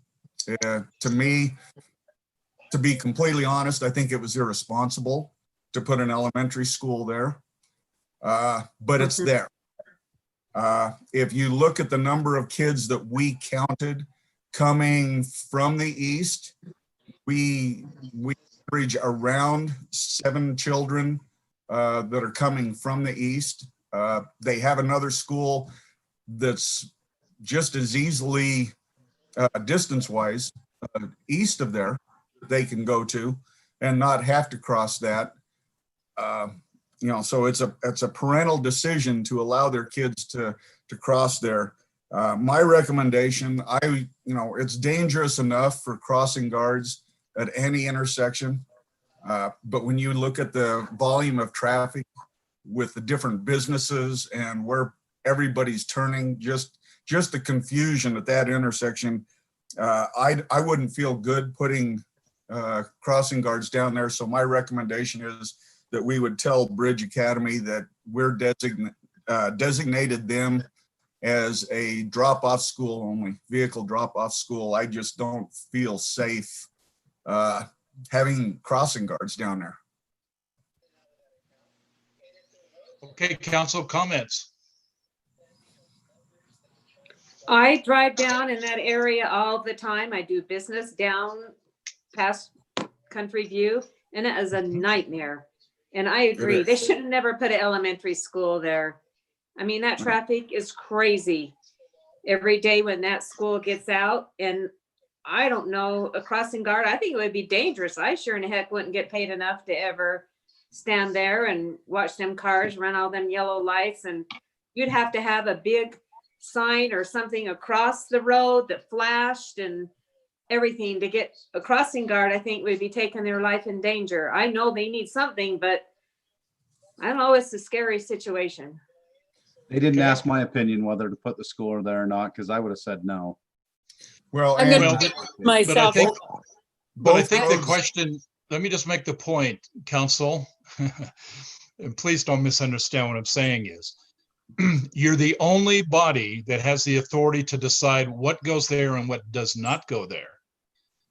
And if the answer to the question at the end of the day is when you look at all of the space that's still available for development, whether you're looking at downtown or whether you're looking at some vacant property to the north or the south, it is the council that makes the decision whether there's going to be a school there, which is perfectly legal, or whether there's going to be townhouses there, which is perfectly legal, or whether or not there basically is going to be anything at that location. That is the inherent responsibility of the council. So if nothing else, I don't blame you for that, but I will indicate to you, sometimes we don't get the change until something hits us. Example would be is when the council realized there was a whole lot of car washes in Roy, finally the council decided that maybe we shouldn't have all this space open to car washes. And they made the decision to do that. It's the same thing when you have vacant land. If you think there might be an issue there, let me offer a thought to you. When you travel up and down and you look at the vacant land, why don't you come back and ask Steve or Matt and say, give me what is authorized at that location, and maybe make a position to put it through the planning commission to reevaluate whether or not there should be storage units, other kinds of things that maybe you don't think really fits, and we change the ordinance. Otherwise, what's interesting, and we've seen this happen over and over again, is the council comes back, says we should never have done that. And it happened, and there's nothing we can do. I share this with you only this. There are places in Roy downtown, and there are surely places right now in Roy and the other commercial areas that if a developer came in and says they wanted to put a 5-story building at that location, you will not stop from hearing the complaints. So the time to fix these things is not after they happen, but the time to fix these things is before they happen. And you have all the authority to do that. So well, now they're putting in that assisted living center right next to that school. So that's going to even generate more traffic. Yes, ma'am. And that is perfectly legal according to the zoning ordinance, which you have the authority to change. Here's what's on the table. I think there isn't any one of us here that don't recognize there's challenges to that location.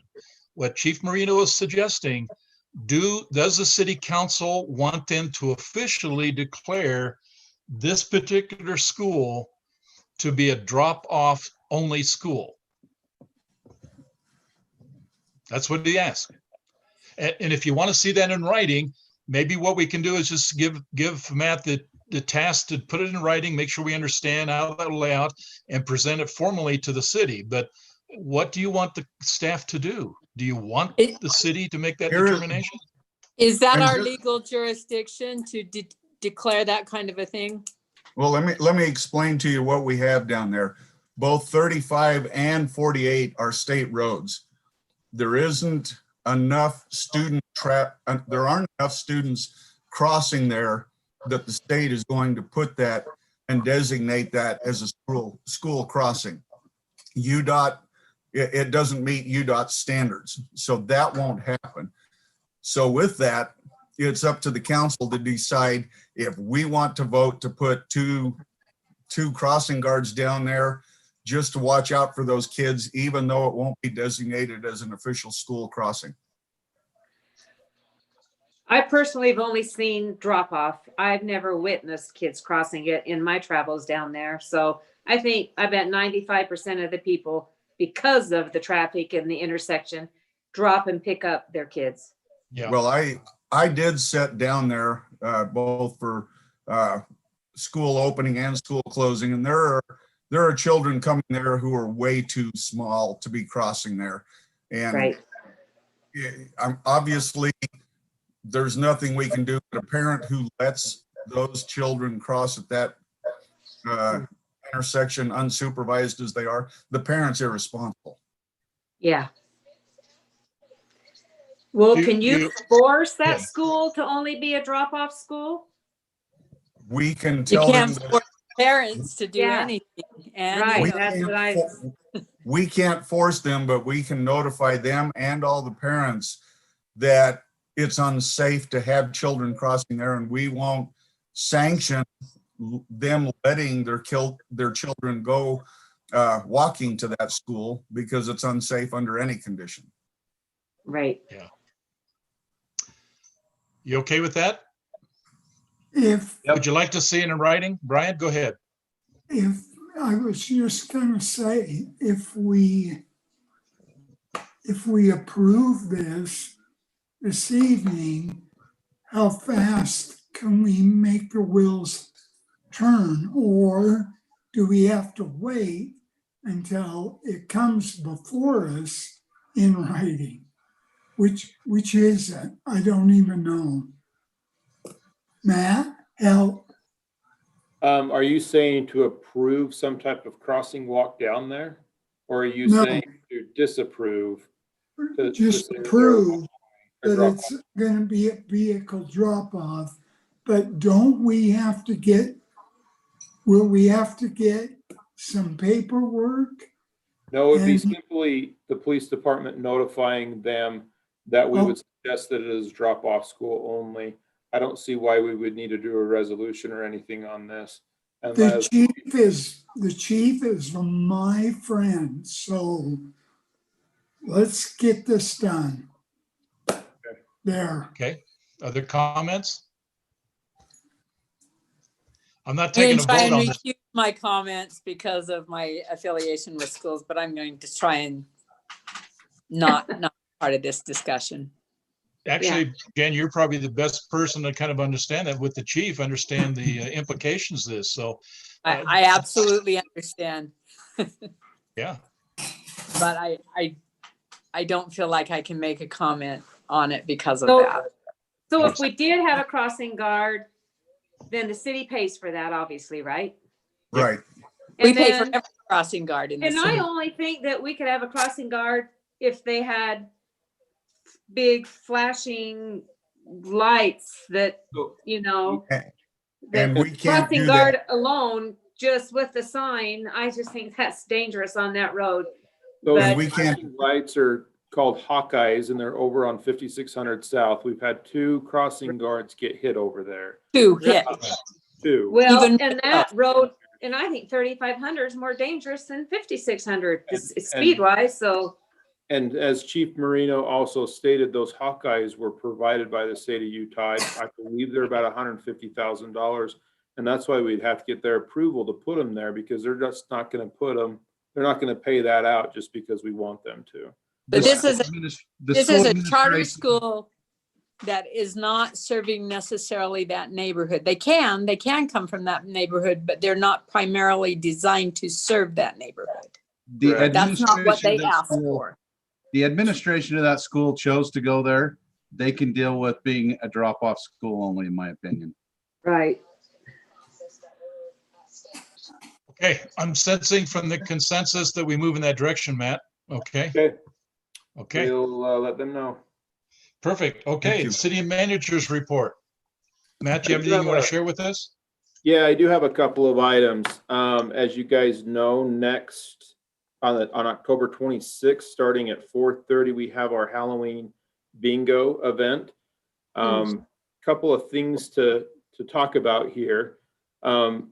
Please know that this is not a walking event. People have to stay in their vehicles. It's very important as each location, there's going to be multiple locations that people go to, that they stay in their vehicle, and then we have to get them in and out of there relatively quickly, that we can't create stacking in the public roadways. So 15 seconds, hand them a prepackaged bag that the recreation has provided. We're planning on around 1,400. With that being said, we only have that many bags per location. And so when we're out, we're out. We have to prepackage those because we want it to be safe.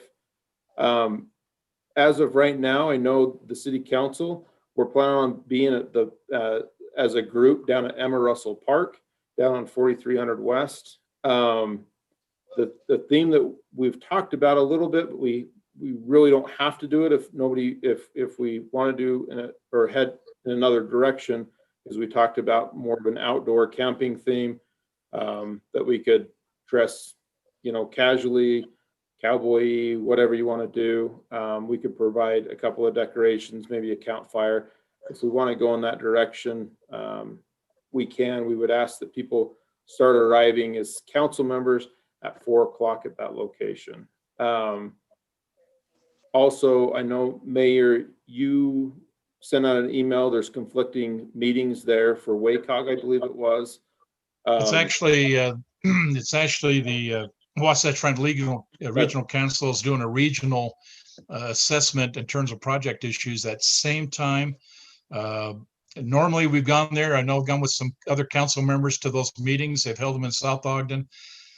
I'm going to propose, let the council, if they want to go down to M. Russell Park, that'd be perfect. But I need to support the Wasatch Front Regional Council, make sure the Roy's interests are presented to the council in terms of our projects. So I'll attend the Zoom meeting and make sure we infuse the issues that Roy needs to have in that meeting. Okay.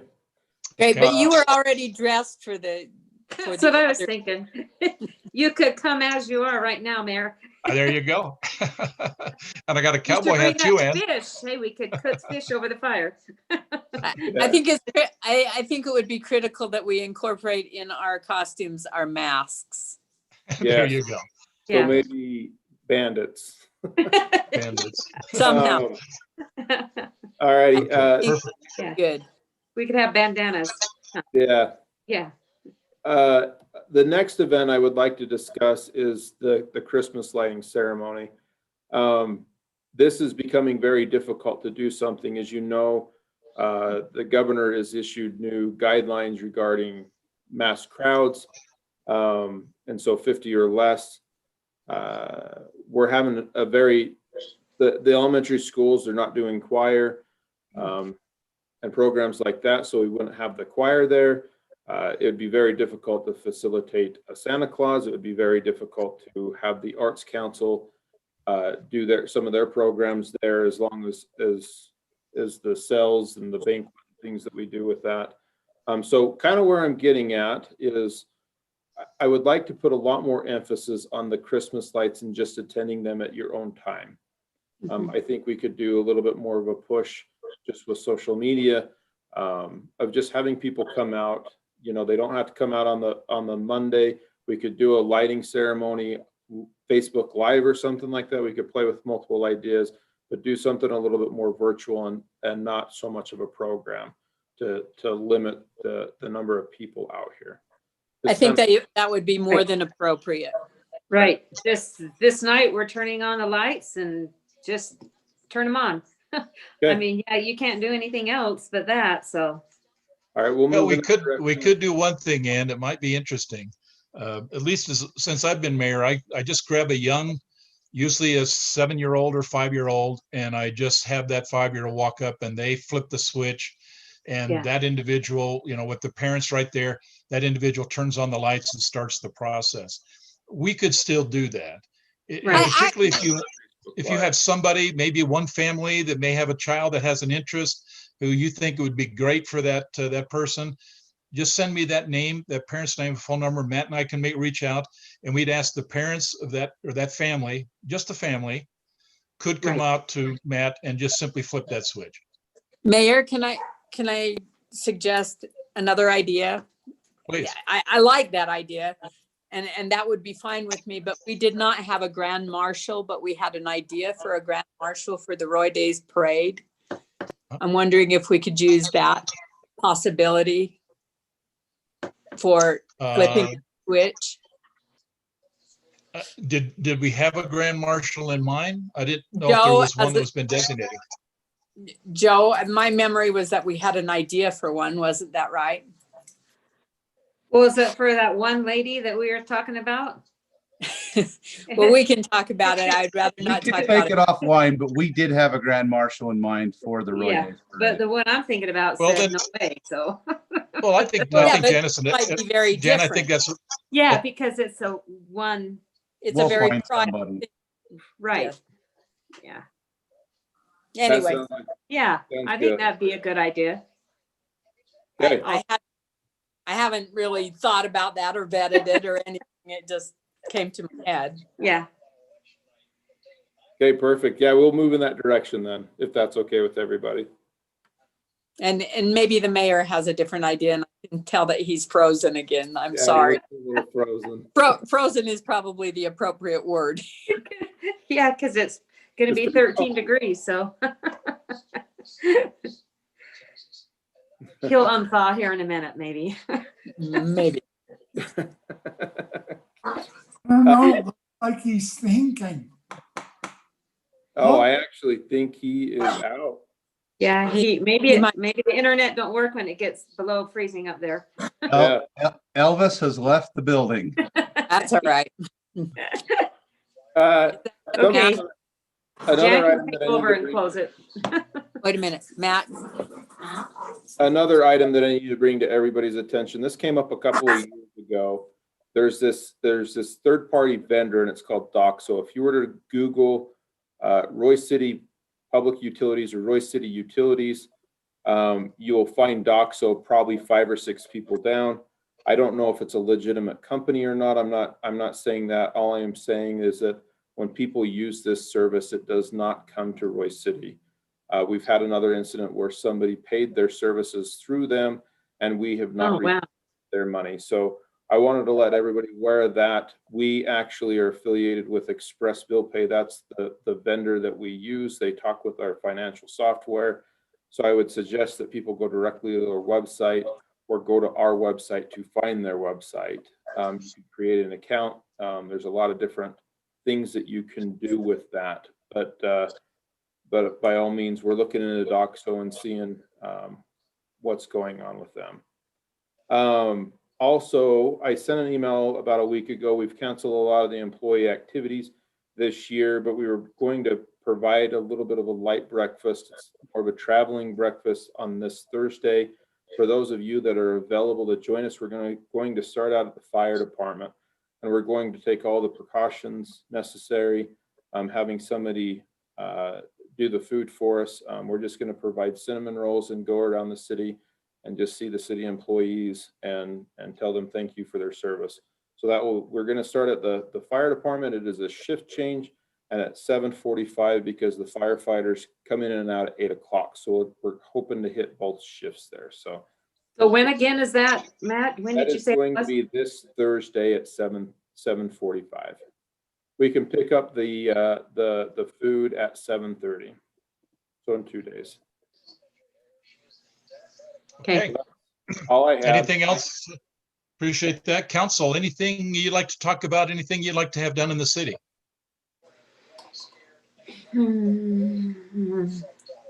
I make a motion, we adjourn. That's what I want done in the city. It's been a long night. Thank you. Okay, having said that, I'll assume there's no council input. Thank you for your time. I have a motion then to adjourn. Do I have a second? I second. Okay, we got a couple of seconds there. All in favor? I. Aye. Any opposed? Hearing none. Thank you, thank you, thank you. I'll send you pictures of the fish. Okay. And Morgan, Thank you. thank you. Morgan, thank you for pulling this together. You did great tonight, as well as everybody else that joined us tonight. Thank you for your input. Y'all have a good day and be safe. Avoid You that too. bug. Don't See freeze ya. your buns off. 13 degrees on Thursday morning up here, Ann. I'll take pictures. I thought maybe the internet had froze and that's why you had to leave.